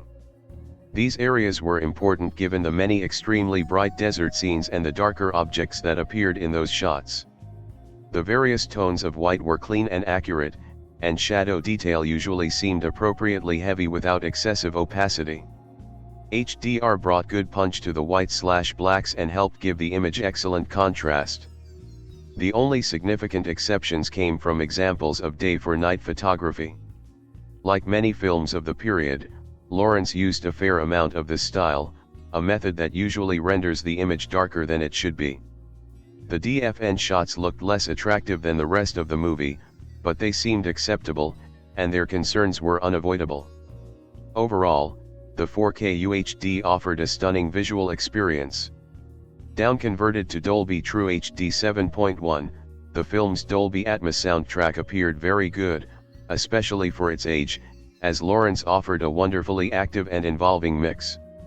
Across the front spectrum I heard clearly delineated music throughout the film, and the side channels also boasted quite a lot of ambient sound. Sometimes I found the speech that came from the right or left to seem too localized, but most of the dialogue appeared to emanate from fairly natural spots in the field. Effects were placed neatly, and they blended together well to create a vivid and lively impression. Surround usage seemed strong as well. Most films of this vintage simply offer mild reinforcement of the forward channels, but Lawrence went far beyond that. The score appeared so actively from the rears that it seemed to provide a distinct personality of its own, and effects also presented unique audio. The latter generally appeared to be monaural, but I thought I detected some stereo surround indications at times. In any case, the rear speakers added lots of engrossing effects, especially during battle scenes. On those occasions, the surrounds became very involved in the process and they created a surprisingly convincing and rich environment that made the action even more exciting. Audio quality appeared inconsistent and occasionally showed its age, but for the most part I thought the film sounded very good. Dialogue generally seemed nicely clear and natural, without many signs of edginess. Due to problems with the original audio stems, some lines were re-recorded when the restoration was performed in the late 1980s. These instances usually seemed pretty obvious, with the most glaring example taking place soon after the intermission. When Bentley and Faisal first chat, some of the latter's lines did not match his lip movements well. Nonetheless, these problems only appeared during a few scenes, so otherwise speech was pretty warm and distinct. A little edginess interfered with a few louder scenes, particularly in the parliament toward the end of the film, but again, these were minor, as were any concerns related to the movie's effects. Actually, I expected a fair amount of distortion from these elements, but I didn't really hear any. Even during explosions or gunfire, the track remained clean and accurate. The effects showed their age, as they lacked the dynamics we'd expect from modern efforts, but they still sounded very clear and accurate for their age. As with the speech, music seemed moderately inconsistent, but for the most part the score appeared very well rendered. At its worst, these aspects of the track appeared typical of movies from the era. The music could be a bit thin at times, though it never seemed poorly reproduced. However, during most of Lawrence, the score came across as bright and dynamic. Highs appeared nicely clear and distinct, and bass response could be warm and tight. When I heard drums beat, they appeared bold and offered the appropriate thump. Inevitably, the soundtrack for Lawrence of Arabia betrayed some flaws, and these were inevitable for a movie as it nears its 60th birthday. However, I thought it sounded well above average for the era, and I found it to provide a satisfying mix. How did the 4K UHD compare to the Blu-ray release? The Atmos audio provided a bit more involvement, and the visuals showed the expected improvements. Make no mistake, the Blu-ray looked terrific. However, the superior resolution, contrast, and color reproduction of 4K allowed this image to mark a clear uptick in visuals. Shot on 65mm film, the source benefited mightily from the capabilities of 4K, and the disc took advantage of these opportunities. Lawrence delivered 4K demo disc material. Only one extra accompanies the movie, one 4K UHD one. We get an unused international prologue. Wary of viewers who may not know the story's background, this 1-minute text scroll offers minor historical info. It's harmless but unnecessary. Alongside the movie on the included Blu-ray copy, we find Secrets of Arabia, a picture in graphics track. This offers mostly text, though it includes elements like photos and maps as well. Secrets provides info about the real-life elements reflected in the film as well as aspects of the production. It delivers a good combination of components and boasts a user-friendly interface that allows you to skip across pop-ups easily, so you're never stuck at the mercy of the film's progression. Secrets becomes a useful addition to the package.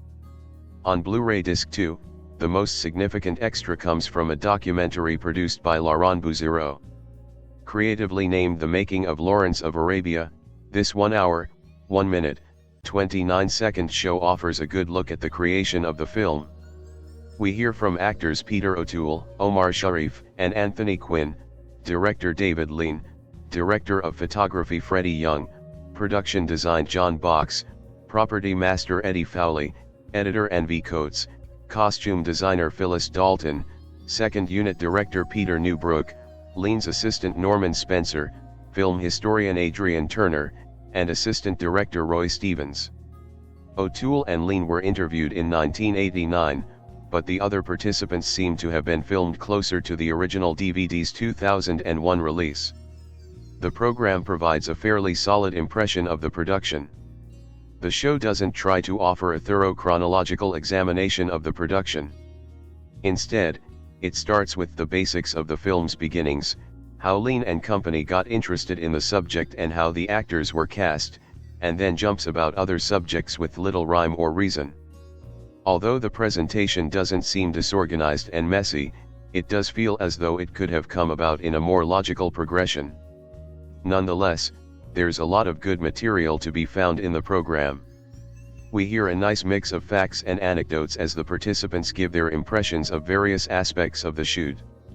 I wasn't overwhelmingly impressed by this documentary, but I thought it seemed largely compelling. A separate interview appears in A Conversation with Steven Spielberg. That director's fondness for the works of David Lean is well known, and one can even find obvious homages to Lawrence and other Lean efforts in some of Spielberg's films.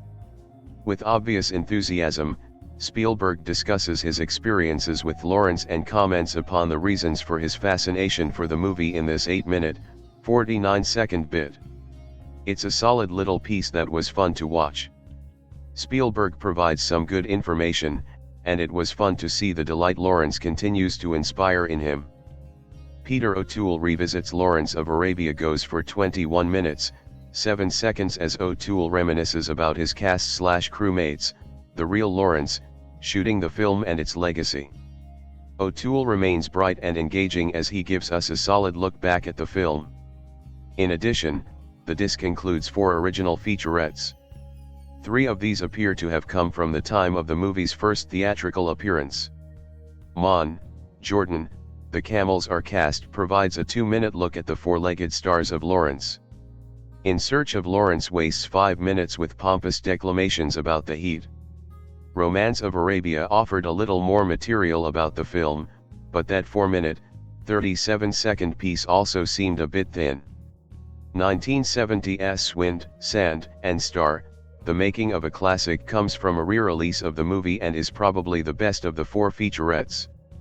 While it still lacks depth, it provides some nice production material plus voice-over snippets from O'Toole during its 4 minutes, 32 seconds.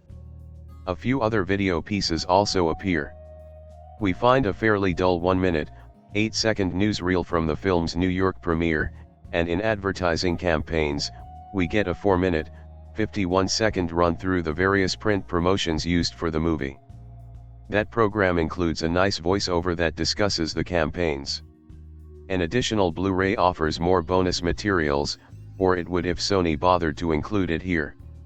Due to a goof, the 4K UHD package omits this disc. From what I understand, this replicates the previously exclusive material found on the collector's edition of Lawrence. I'll discuss those here and update the review when I get the missing disc to confirm. Called Balcony Scene, we get one deleted scene. With an introduction from editor N.V. Coates, this segment lasts 7 minutes, 6 seconds. Balcony extends the conversation between Lawrence and Colonel Allenby that comes late in the story. It offers nothing of great import, but it becomes an interesting look at the relationship between the two men. Apparently part of the movie's original long cut, Balcony didn't make the late 1980s restoration because it lacked Jack Hawkins' dialogue stems and the recreated vocals didn't mesh. Coates tells us a little about these issues in her informative intro. The Lure of the Desert brings a 7-minute, 51-second chat with filmmaker Martin Scorsese. He discusses his experiences with Lawrence and his thoughts about it. Scorsese offers some useful thoughts. Next comes a classic restored, a 13-minute, 30-second piece with notes from Sony Pictures Technologies President Chris Cookson, SPE Executive VP Grover Crisp and digital colorist Scott Ostrowski. As expected, Restored looks at the work done for the movie's transfer. Like most shows of this sort, Restored can feel self-congratulatory, but it comes with some interesting insights related to the processes. An archival piece, King Hussein Visits Lawrence of Arabia set goes for 2 minutes, 1 second. We see that rulers stop at the location in this innocuous slice of history. An alternate version of the featurette found earlier, Wind, Sand and Star comes from 1963 and spans 5 minutes, 4 seconds. It's slightly longer and higher quality than the 1970 edition. Like that one, it's also a pretty enjoyable archival segment. Made in 2000, the disc's most substantial component comes from In Love with the Desert. A 1-hour, 23-minute, 54-second documentary, it features property master Eddie Fowley.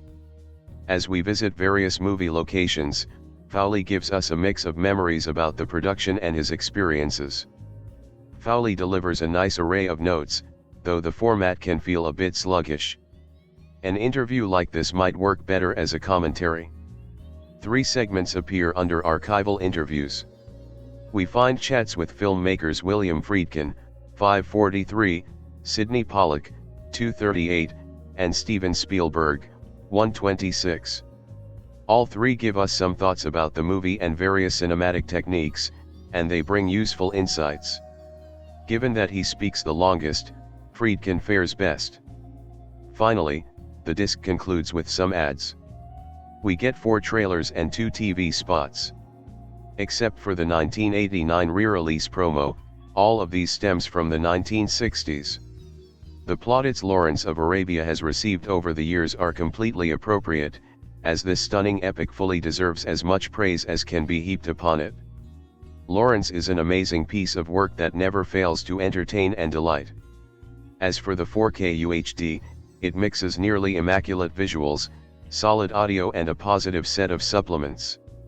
This is a show-stopping 4K release. It is difficult at times to accept when someone tells you that a film is truly worth watching. For my first ever viewing of Lawrence of Arabia, this is the feeling I had to come to terms with. My expectations for films have admittedly been set quite low nowadays due to all the less than stellar outcomes.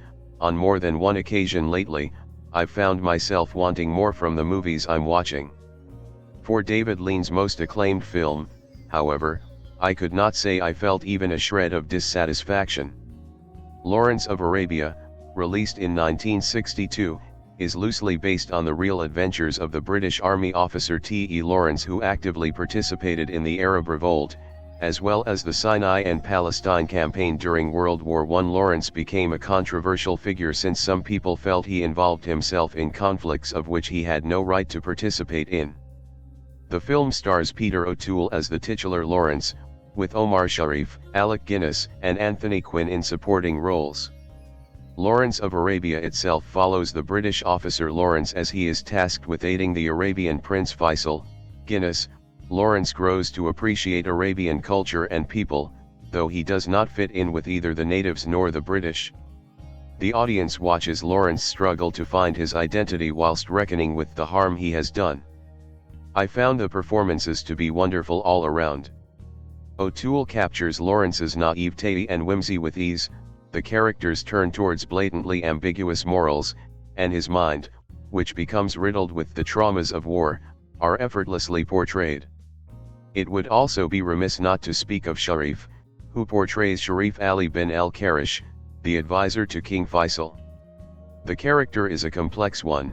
He has an edge to him coupled alongside a particular tenderness and strong, certain virtues that balance well with O'Toole's Lawrence. Lean's film is a character study of Lawrence which seeks to make sense of his actions, his fascination with Arabia, and his involvement in the Arab Revolt. Though the film has historical and biographical inaccuracies, it still prompts the necessary questions: is Lawrence, a white Englishman, justified in his involvement in this foreign place? Are his intentions truly pure? Lawrence's character progression is incredibly well done. The film begins by showing his excitement and eagerness to participate in Arabian culture. When given traditional clothing, Lawrence ditches his officer uniform and prances around in his new set of garments, all too happy to blend in with his new companions. After experiencing the war for the first time, Lawrence begins to sober up to the reality of the situation. He cannot remain totally pacifist as he previously, and naively, believed. He must acclimate to the truth of the war and all that comes with it. A 4-hour-long runtime might seem intimidating, but for Lawrence of Arabia, 4 hours seems like light work. There is nary a moment during which I felt bored or disinterested in the content of the film, which is immensely surprising. Given the wavering attention spans that define our generation, it is with great pride that I can say there is never a dull moment during the film. While many movies can struggle to keep a consistent pace for 2 hours, or sometimes even 90 minutes, Lawrence of Arabia is so rich and compelling that it is impossible to feel at all bored or unnerved by the runtime. I deeply enjoyed Lawrence of Arabia, and I would encourage everyone to entertain this classic, genre-defining film. I give this film a full 5 out of 5 stars. David Lean's monumental Lawrence of Arabia approaches its halfway point as lesser movies would start to wrap things up before the end. Lawrence, Peter O'Toole, reaches the Suez Canal with his young Arab servant Faraj, Michel Ray. After their long trek across the desert, its cool water is a welcome sight, of course, and water is a persistent motif in Lawrence. One Arab leader even boasts of being a river to my people. But it's also a symbol of British colonial rule. And so it's appropriate, at this place where the Arabian sands run up against the realities of Western civilization and commerce and politics, that an apparently routine question thrown across the canal at Lawrence and Faraj by a British soldier on a motorcycle sums up the single biggest issue of the film. The line, dubbed by Lean himself, not only encapsulates the film's key question, one which it never really answers. Screenwriter Robert Bolt said the whole story of Lawrence is a man trying to find an identity for himself, but it's typical of this very literary and literate work, where the smallest exchange can be packed with unspoken questions, ripostes, and new perspectives. Certainly, Lawrence works more than adequately, and very lengthily, on the surface, as a straightforward tale of adventure and the stresses it puts on an unexpected hero. But taken at face value, it tells us surprisingly little, and its full weight is only really felt with the benefit of prior knowledge about Lawrence, his personal history and his context. Consider, for example, the scene shortly before this one that's often overlooked, in a film most widely remembered for a few breathtakingly spectacular sequences. Here, shortly before reaching the canal, the dust-caked Lawrence and Faraj stumble across a deserted, half-destroyed British fortress. Lawrence's reaction is pensive, though Faraj doesn't seem to understand why. Any viewer might easily grasp this is a moment where the hard truth of war is coming home to him, but only those aware of the real Lawrence's pre-war history, barely mentioned in the film, would surmise he's also thinking of the medieval crusader castles he'd studied as an archaeologist, and guess that he's now pondering how the British Empire or his own leadership of the Arab revolt against the Turks might come to the same crumbling end. Consider, too, that the motorcycle on the other side of the Suez Canal is not coincidental, any more than the motorcycle passing by in the final scene will be. Like the ruined fort, perhaps, they're reminders, for the audience, and unnoticed foreshadowers, for Lawrence, of mortality, because Lawrence begins with the character's death.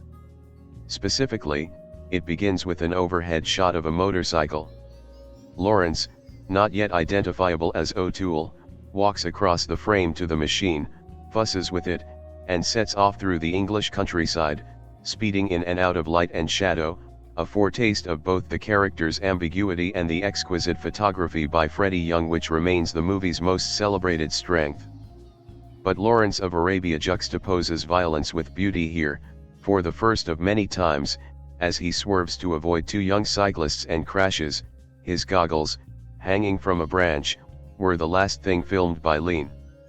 He died of his injuries some days later, but the movie takes this as understood and cuts instead to his memorial service at St. Paul's Cathedral in London, in 1936. Here, the "Who are you?" question rears its head again in a different form, with distinguished attendees delivering up variations on the word "no" to a reporter seeking quotes. "He was the most extraordinary man I ever knew," says one. "Did you know him well?" the reporter probes. "I knew him." But whether any of them really knew him, or whether we will get to do so, is clearly open to question. Before long, Cairo is mentioned, and Lean now cuts to the story that will occupy the rest of the film.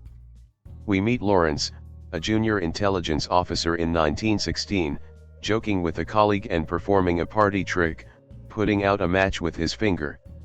The trick, he says, is not minding that it hurts. Not only an indication of the asceticism that he cherished, but a link to a much later scene where he does mind that something hurts, and finds it difficult to come to terms with. Lieutenant Lawrence, despite his peculiarities, "You're the kind of creature I can't stand," says Donald Wolfett's General Murray, maybe presuming Lawrence's more effete and capricious side indicates homosexuality, now gets a field assignment. He's to join the Bedouin, the nomadic Arabs of the Arabian Peninsula, to appraise their military abilities and loyalties for the Arab Bureau, part of the British intelligence establishment. The British are considering supporting the Arabs' revolt against their colonial rulers, the Turks, who were also Britain's enemies in World War I, and the British generals recognize the flexibility of an Arab army, used to cross the desert with minimal supplies, might give them an advantage over the Westernized, mechanized, slower-moving Turkish. But the generals and politicians are also worried. If the Arabs rise up successfully against Turkey, how likely are they to then accept British rule? This conflict between the Arab desire for independence and the British plan to replace one colonial power with another runs throughout the film, and the degree to which Lawrence is honest about it is a never quite resolved issue in determining how far he really sympathized with the Arabs, and how much he was simply using them for his own aggrandizement. And so Lawrence heads for the desert, itself a major player in Lawrence of Arabia, introduced with one of the most famous images in all cinema, a very long-held shot, the lower part of the frame initially completely black, the upper shading from orange to yellow. It takes one a moment to realize it's a sunrise, and then it dissolves to the dunes, and one can just pick out a tiny pair of men on camels. One of Lean's most effective techniques in Lawrence, which he'd already explored in his 1952 aviation movie The Sound Barrier, is on display here, conveying the empty hugeness of the desert by shooting his characters from such a distance that they are barely visible. Indeed, he even does it to an extent in the more constrained British HQ scenes. The officers' mess and offices seem almost unnaturally spacious, underlined in one shot by a map of the Arabian Peninsula on the wall behind Mr. Dryden, Claude Rains, and Colonel Brighton, Anthony Quayle. And the impressions added to by the film's immense running time, the duration of many desert shots becomes, in themselves, an expression of space. So, already the flavor of the movie is emerging, and so too does more of the character of Lawrence. He refuses to drink water until his Bedouin guide does, despite his thirst, again, not caring that it hurts, and when the guide, Tafaz, Zia Moyeddin, asks of Britain, is that a desert country? Lawrence replies no. A fat country. But then adds, I'm different. Soon there's another tiny figure growing larger in the frame, in another of Lawrence's most famous shots, the long silent approach of Sharif Ali, Omar Sharif, a Bedouin leader, who along with Atta, Anthony Quinn, leader of another tribe, and Prince Faisal, Alec Guinness, will be one of the three main Arab characters in the film, and the one emotionally closest to Lawrence. Lawrence himself becomes more Arab, too. He adopts the moniker El Orange, and is given beautiful white robes which are such a contrast to his drab army uniform. There's symbolism even in the costumes here. Lawrence's British uniform was deliberately tailored for the film to fit badly, heightening the impact of his first appearance in local dress. But the Arab robes themselves are then gradually replaced with thinner and thinner, less and less impressive versions as the movie progresses, and the glamour and idealism of his early adventures are eroded by reality.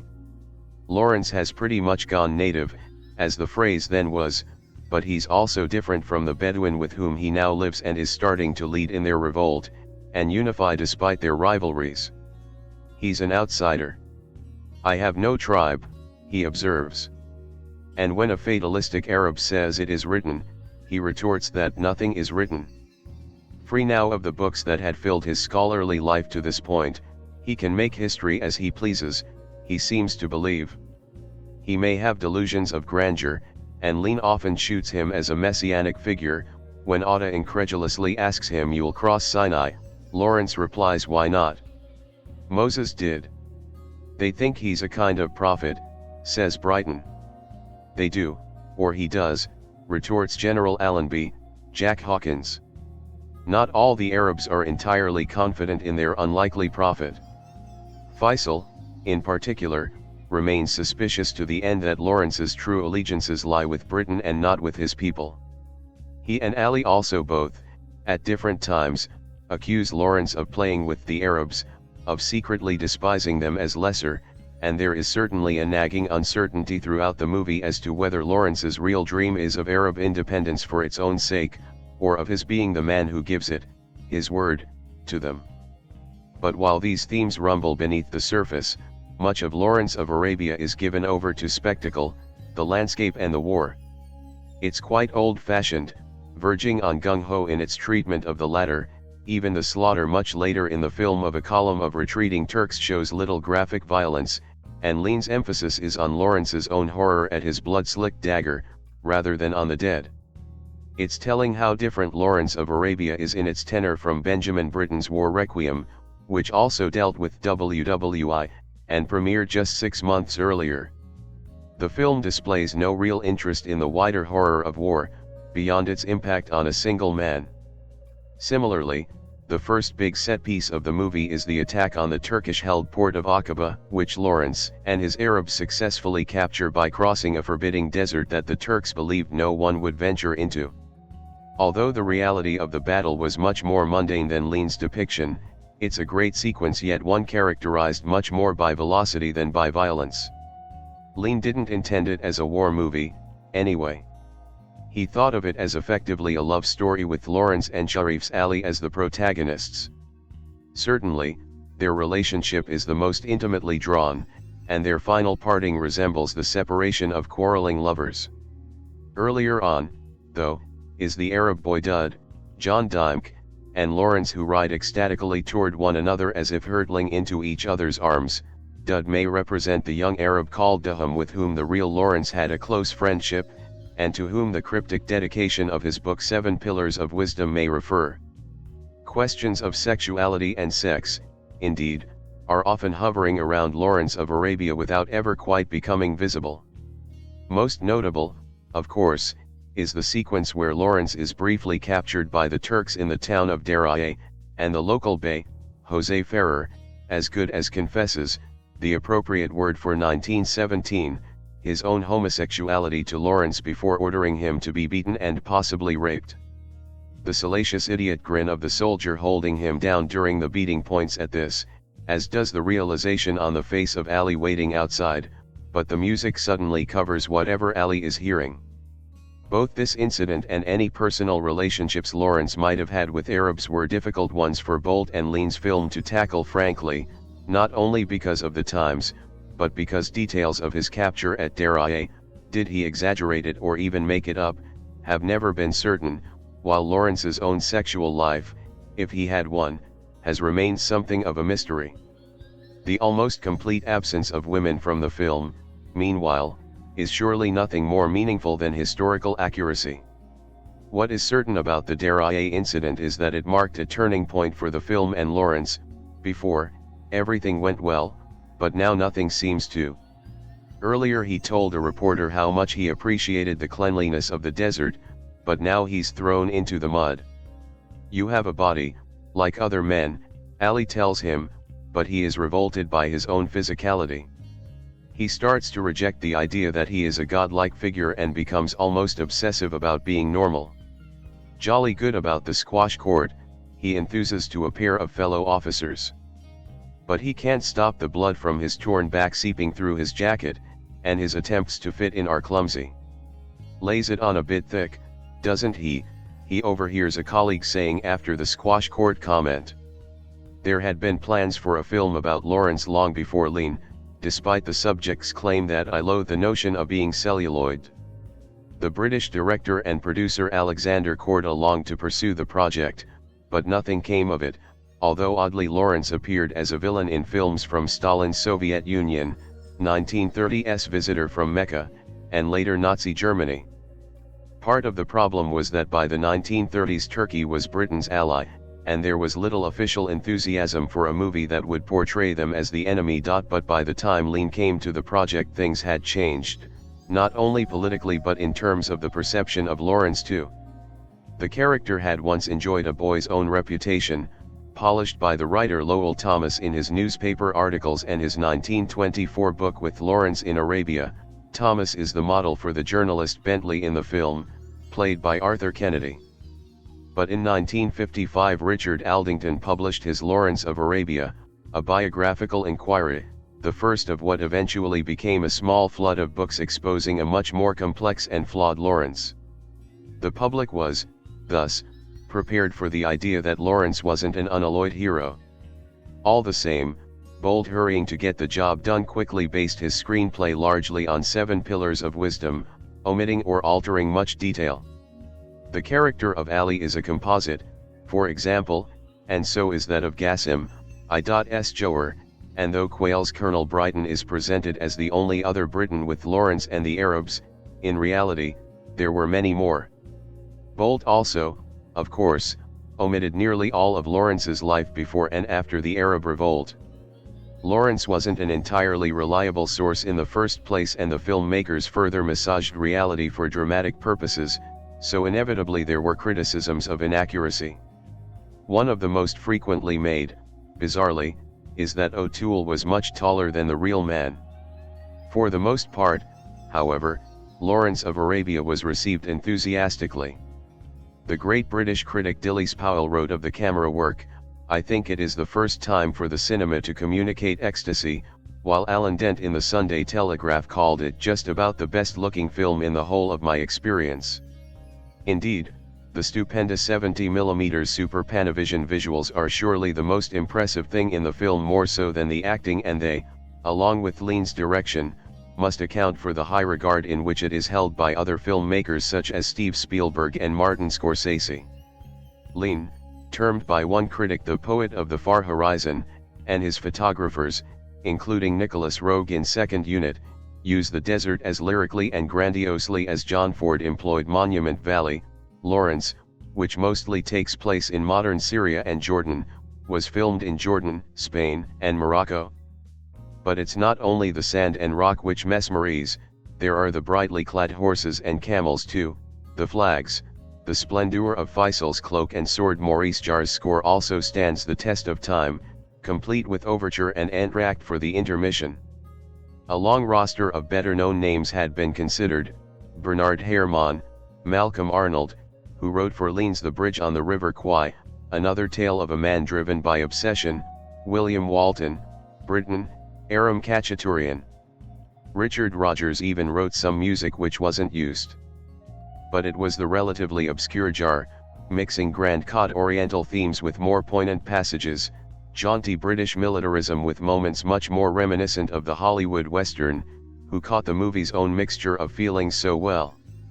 Just occasionally there seems to be too much, but then something is needed to fill the empty, silent desert minutes, and at many key points, for example the attack on Aqaba, it is not allowed to dominate. Gerard Sherman, only credited with the orchestration, also contributed much more than that. The acting stands up less well 60 years later.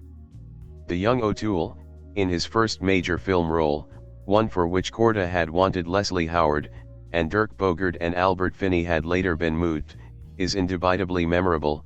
The intensity of his face and eyes suggest both Lawrence's drive and possible instability, and he effectively captures the theatricality, the childishness, and the femininity which led Noel Coward to quip about Florence of Arabia. But at dramatic moments there tends to be far too much histrionic torment in his performance, at least for modern tastes.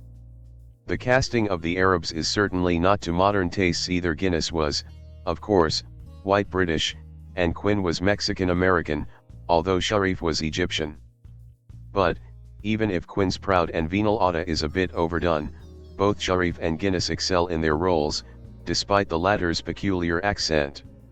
The remainder of the cast tends to be completely serviceable, but not individually memorable. Lawrence of Arabia was career-changing for Sharif, O'Toole, and Bolt, and confirmed the stature of the already established Lean. But he made only 3 more films. The next classic, Dr. Zhivago, 1965, featuring both Sharif and Guinness, but Lawrence of Arabia is generally recognized as his masterpiece. Best Director and Best Picture were among its 7 Academy Awards, along with wins for O'Toole, Sharif, the writers, Jarre, and the cinematographer Freddie Young. It's a film in which certain facets are famous, others less so. It's remembered mostly for O'Toole, for its cinematography, its battle scenes, and for the desert, more than for its political narrative, or the surprisingly abundant humor. Few films have ever equaled its combination of epic scope with such a close-up personal portrait, though Franklin J. Schaffner's Patton, 1970, came close, as did Richard Attenborough's Gandhi, 1982, to an extent. It is a product of its period, however, and not just in the casting. While there isn't the excess of Oriental kitsch that often could afflict epics of the time, the portrayal of the Arabs as childish, quarrelsome, and unsophisticated seems condescending now, and occasionally Lean can give in to melodrama. But he always extricates himself. A scene where a character is swallowed by quicksand seems to be milked for all it's worth, but then at its very close, the camera simply records grains of sand tumbling into the rapidly filling hole. Nobody needs to say, here, that the desert has won. A cynic might suggest that, in the end, it all adds up to sheer gorgeousness and some thrills. Certainly, it's not as thoughtful as it might pretend, but it never could have been. All it could really do was raise questions and hint at possibilities. Lawrence is an impossibly difficult character to understand and was all the more so in the early 1960s, before the later more psychologically oriented biographies. Lawrence of Arabia might convince us we are gaining insight, but we are left at the end of the journey little wiser than we were at the beginning. What a journey, though. I first saw Lawrence of Arabia more than 40 years ago, and it remains as enthralling on the umpteenth viewing as it was then, a film that burns as bright as the desert sun with its sweep, its sense of place, its colorful detail, its arc of near tragedy. It may not satisfy strictly as a biopic, and it may have dated. But it has certainly not dimmed. What a bold, mad act of genius it was, to make Lawrence of Arabia, or even think that it could be made. In the words years later of one of its stars, Omar Sharif, if you are the man with the money and somebody comes to you and says he wants to make a film that's 4 hours long, with no stars, and no women, and no love story, and not much action either, and he wants to spend a huge amount of money to go film it in the desert, what would you say? The impulse to make this movie was based, above all, on imagination. The story of Lawrence is not founded on violent battle scenes or cheap melodrama, but on David Lean's ability to imagine what it would look like to see a speck appear on the horizon of the desert, and slowly grow into a human being. He had to know how that would feel before he could convince himself that the project had a chance of being successful. There is a moment in the film when the hero, the British eccentric soldier and author T.E. Lawrence, has survived a suicidal trek across the desert and is within reach of shelter and water, and he turns around and goes back, to find a friend who has fallen behind.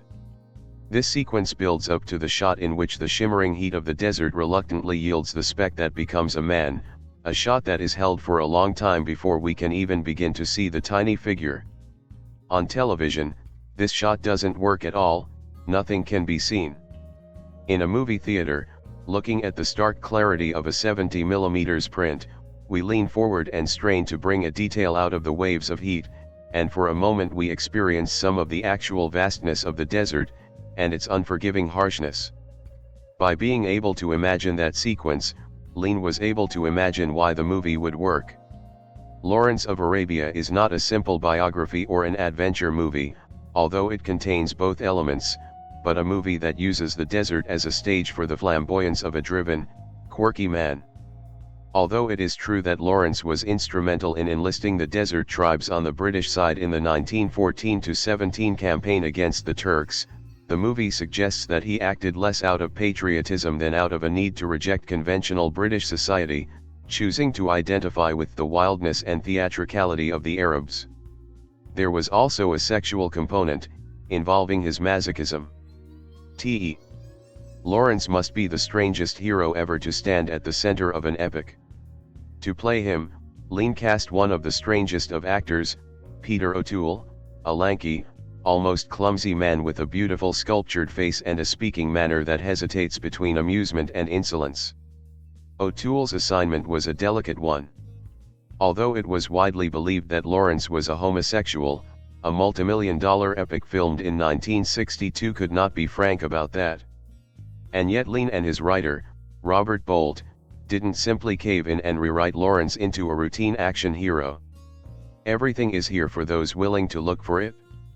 Using O'Toole's peculiar speech and manner as their instrument, they created a character who combined charisma and craziness, who was so different from conventional military heroes that he could inspire the Arabs to follow him in a mad march across the desert.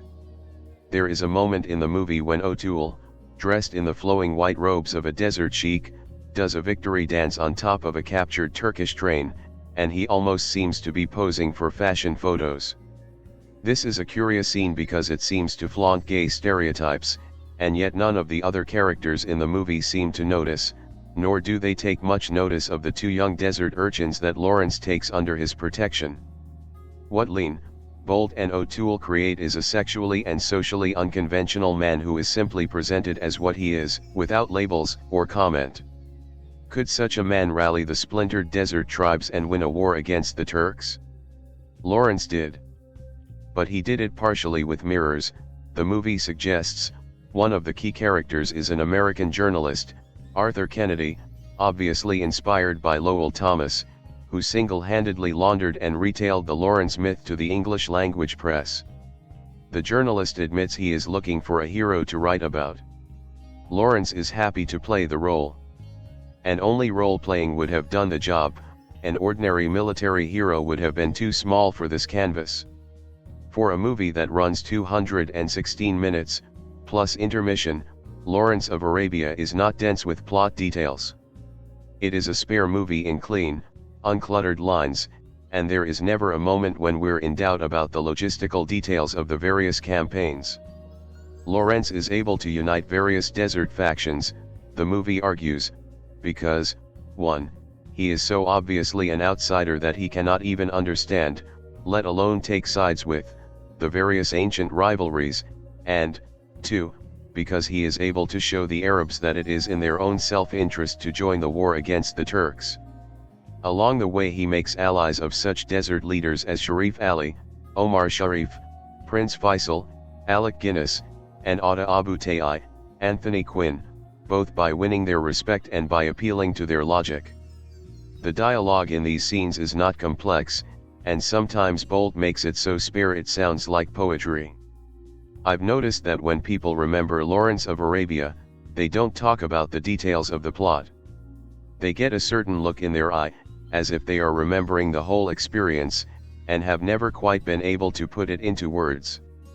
Although it seems to be a traditional narrative film, like The Bridge on the River Kwai, which Lean made just before it, or Dr. Zhivago, which he made just after, it actually has more in common with such essentially visual epics as Kubrick's 2001, A Space Odyssey, or Eisenstein's Alexander Nevsky.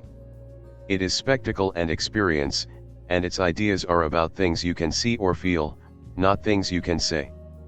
Much of its appeal is based on the fact that it does not contain a complex story with a lot of dialogue. We remember the quiet, empty passages, the sun rising across the desert, the intricate lines traced by the wind in the sand. Although it won the Academy Award as the year's Best Picture in 1962, Lawrence of Arabia might have been lost if it hadn't been for the film restorers Robert A. Harris and Jim Paynton. They discovered the original negative in Columbia's vaults, inside crushed and rusting film cans, and also about 35 minutes of footage that had been trimmed by distributors from Lean's final cut. They put it together again, sometimes by one crumbling frame at a time. Harris sent me one of the smashed cans as a demonstration of Hollywood's carelessness with its heritage. To see it in a movie theater is to appreciate the subtlety of F.A. Freddie Young's desert cinematography, achieved despite blinding heat, and the blowing sand, which worked its way into every camera. Lawrence of Arabia was one of the last films to actually be photographed in 70mm, as opposed to being blown up to 70 from a 35mm negative.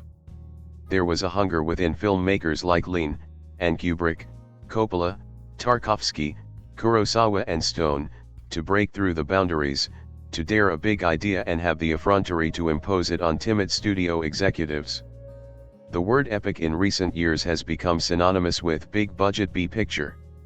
What you realize watching Lawrence of Arabia is that the word epic refers not to the cost or the elaborate production, but to the size of the ideas and vision.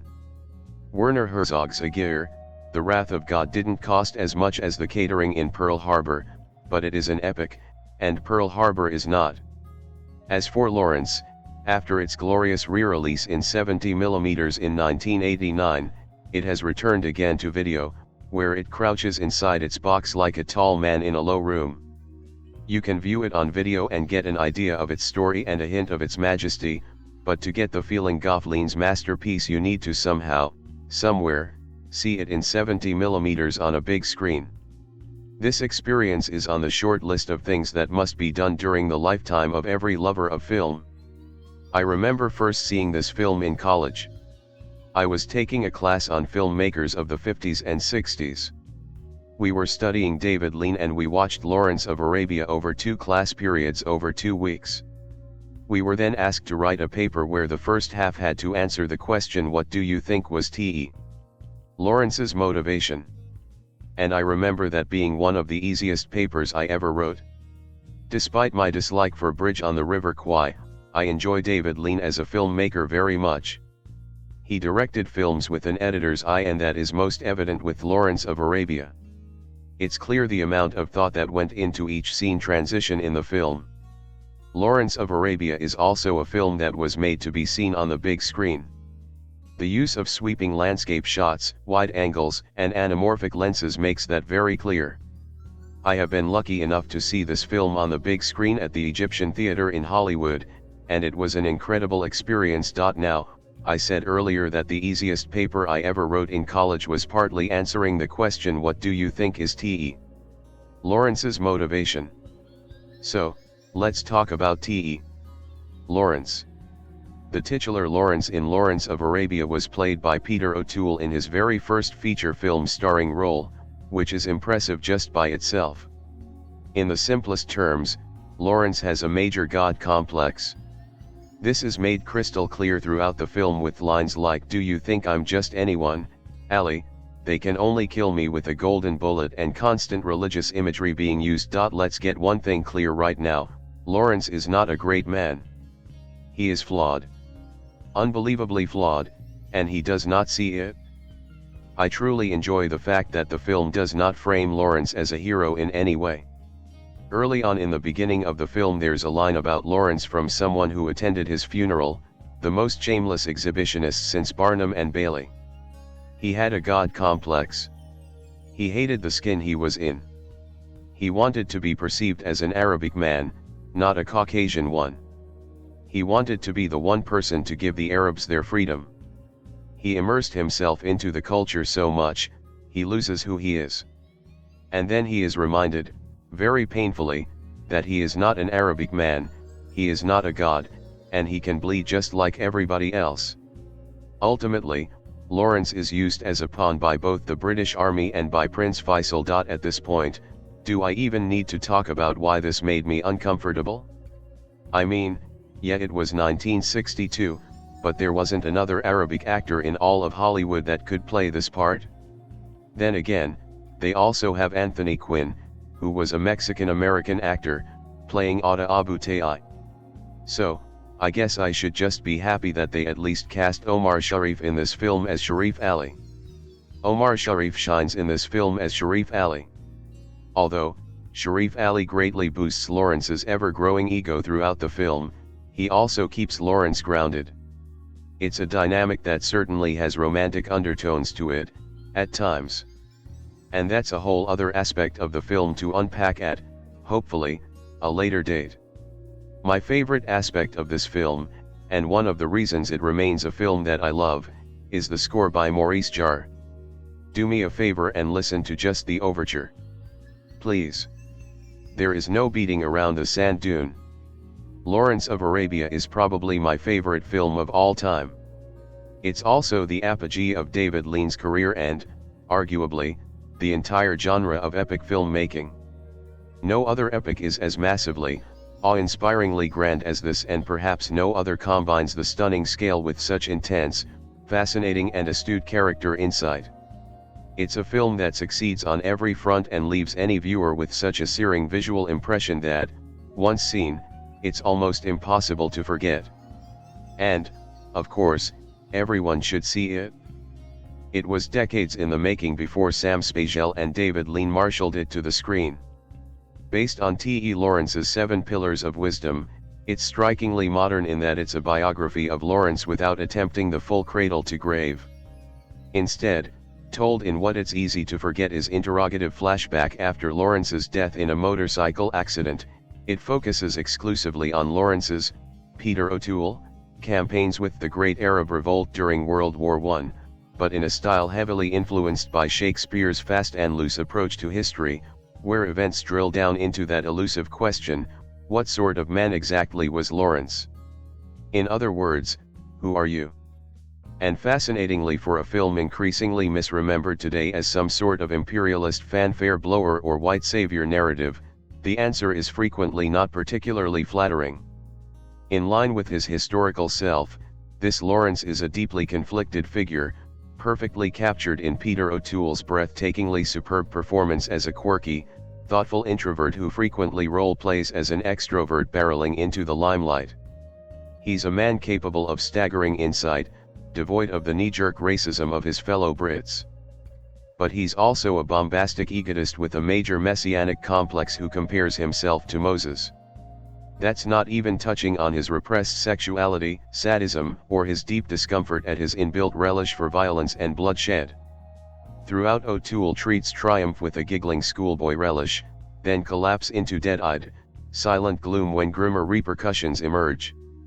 It's a stunning performance, and fascinating figure to set at the center of a war epic. O'Toole's Lawrence is handsome, charismatic, and a genius, but also fey, camp even, nervous, confident only when he is in control, likely to collapse into nervous giggles when things go wrong.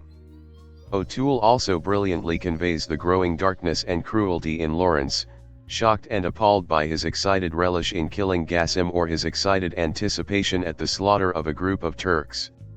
It feeds an ego that believes he is above normal men, stunned at the moments when he discovers he is not, that leads him to ever darker determination to prove he can change the world through will alone. Lean's film is remarkable in how it presents Lawrence's achievements with the jaw-dropping marvel they deserve, but also in showing his failures, cruelties, delusions. It's remarkable how often Lawrence is punctured or bought down after moments of success, especially as any moment of success has him even further convinced of his own genius. His saving of Gassim in the Nafud desert is followed shortly after by his executing the same man to preserve the fragile peace in his Arab coalition. His conquest of Aqaba is followed by guiding his teenage servant Dud into quicksand. A successful attack on a Turkish train is followed by getting his other teenage servant, Faraj, killed. His almost suicidal pride in entering Dara alone dressed as an Arab, leads to his capture, beating, and rape by a perverted bey, a lip-smackingly sinister cameo from Jose Ferrer, who considered this his finest performance. Is there an epic film more cynical and critical about British Empire building than Lawrence of Arabia? Away from Lawrence, the Brits are represented by the blimpish Murray, Donald Woolfett in fine form, Allenby, a marvelous Jack Hawkins, who doesn't let principle get in the way of duty, and a duplicitous Dryden, a magnificently austere Claude Rains. Both Allenby and Dryden well understand the game they are playing, with varying degrees of enthusiasm, help the Arabs, but not too much, bring them together, but not too much, get rid of the Turks, put the Brits in their place. Lawrence of Arabia is far from a flag waver, presenting a cynical, two-faced view of rapacious empire building. It's even uncomfortably rejected by Anthony Quayle's endearingly straightforward Colonel Brighton, who stands out as the film's most honorable character. In comparison, the Arabs are seen as perhaps naive and chaotic, but largely honorable and honest, and their campaign for independence and self-government is presented sympathetically. Only their most West-earnest representative, Alec Guinness, reserved Prince Faisal, can match Dryden and Allenby in ruthless politics. There is a vibrant genuineness in Arab culture, even if it's also shown to be as full of bitter hierarchical rivalries between tribes as the British are in their club memberships. Much of this is captured in Omar Sharif's extraordinary performance as Sharif Ali, a sort of Arab version of Lawrence, both introverted and extroverted, a man of deep principles whose discomfort grows with Lawrence's increasing wildness. Lawrence's unpredictability is what the film circles round to again and again. It's fascinating both how flawed and unknowable he becomes. You only need to look at his costume. In ill-fitting military outfit, the trousers too short, O'Toole feels utterly out of place compared to his comfort in flowing white robes. But those robes become progressively more filthy, transparent, and ghost-like the longer the film goes on. Does any other epic lay so bare the complex sexuality of its hero, his sadomasochistic desires? The trick is not minding it hurts indeed, his part shame, part excitement about his assault by the bey, his unmistakable relish for death? It's striking how Lean so frequently frames Lawrence as unseeable. Watch the Act 2 train attack, where we see Lawrence from behind, his feet striding along a train and then his body framed with the sun behind him. Or the film's conclusion that turns him into even more of a ghost, a spectral figure behind a curtain and a Jeep passenger almost invisible behind a mud-smeared windscreen. It's extraordinary visual work to communicate a depth of theme. Constantly, he's framed as a figure shrinking into the chaos, slipping through our fingers when we think we understand him. That's in a film crammed with extraordinary images. "No Arab loves the desert" are true words, but Englishmen do, and Lean certainly did. His shooting of this vast panorama of dunes and sand is second to none. Is there a greater shot in history than the slow arrival of Sharif from the wavy mirage mists of the desert? That stands out in a film of extraordinary images.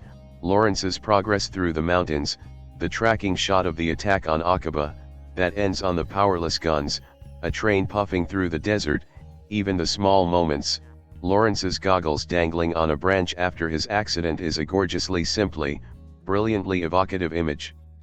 Everything in Lawrence is perfect technically: John Box's superb sets, Maurice Jarre's breathtakingly evocative music, and V. Coates' flawless editing. Witness one of the greatest cuts of all time. But it's always brought back to the sharp critical eye on its lead, powered by Robert Bolt's superbly iconoclastic script and Lean's directorial discipline. This is a film that mirrors Lawrence's playful dance in his new robes, stopping to admire himself in the reflection of his dagger with Lawrence, 90 minutes of screen time later, echoing the gesture to stare in horror at his blood-soaked clothing. That makes its last military action not the capture of Damascus, but Lawrence's brutal massacre of retreating Turks at Tafaz, which ends with its hero covered in failure and sent packing as an awkward figure in the new age by both sides. It's a huge thematic complexity that gives Lawrence the chance to cement itself as one of the greatest films ever made. With its matchless technical brilliance, it brings a sharply insightful, critical eye to its lead and resolutely refuses to indulge in any hero worship at all. It brings great depth and passion to its portrayal of the Arab people. I will grant Guinness casting today is unfortunate, less so with Quinn, who was always ethnically ambiguous and is knockout, charismatically brilliant, showing them as warts and all but rejecting the temptation to present them as a noble but simple people, but instead of a rich, non-Westernist culture forced to play by someone else's rules. Lawrence marshals this while constantly leaving us questioning and changing our mind about the lead character, so superbly brought to life by O'Toole you could make a case for it as one of the greatest performances of all time. You can certainly make the case for the film as one of the greatest, a stunningly assembled, wonderfully directed, breathtaking mix of spectacle and character study that rewards the viewer every single time they see it. This film, directed by David Lean, screenplay by Robert Bolt, produced by Sam Spiegel, starring Alec Guinness, cinematography Freddie A. Young, edited by N.V. Coates, music by Maurice Jarre, production company Horizon Pictures, distributed by Columbia Pictures, release date December 16, 1962, running time 222 minutes, countries United Kingdom, language English, budget $15 million, box office $70 million.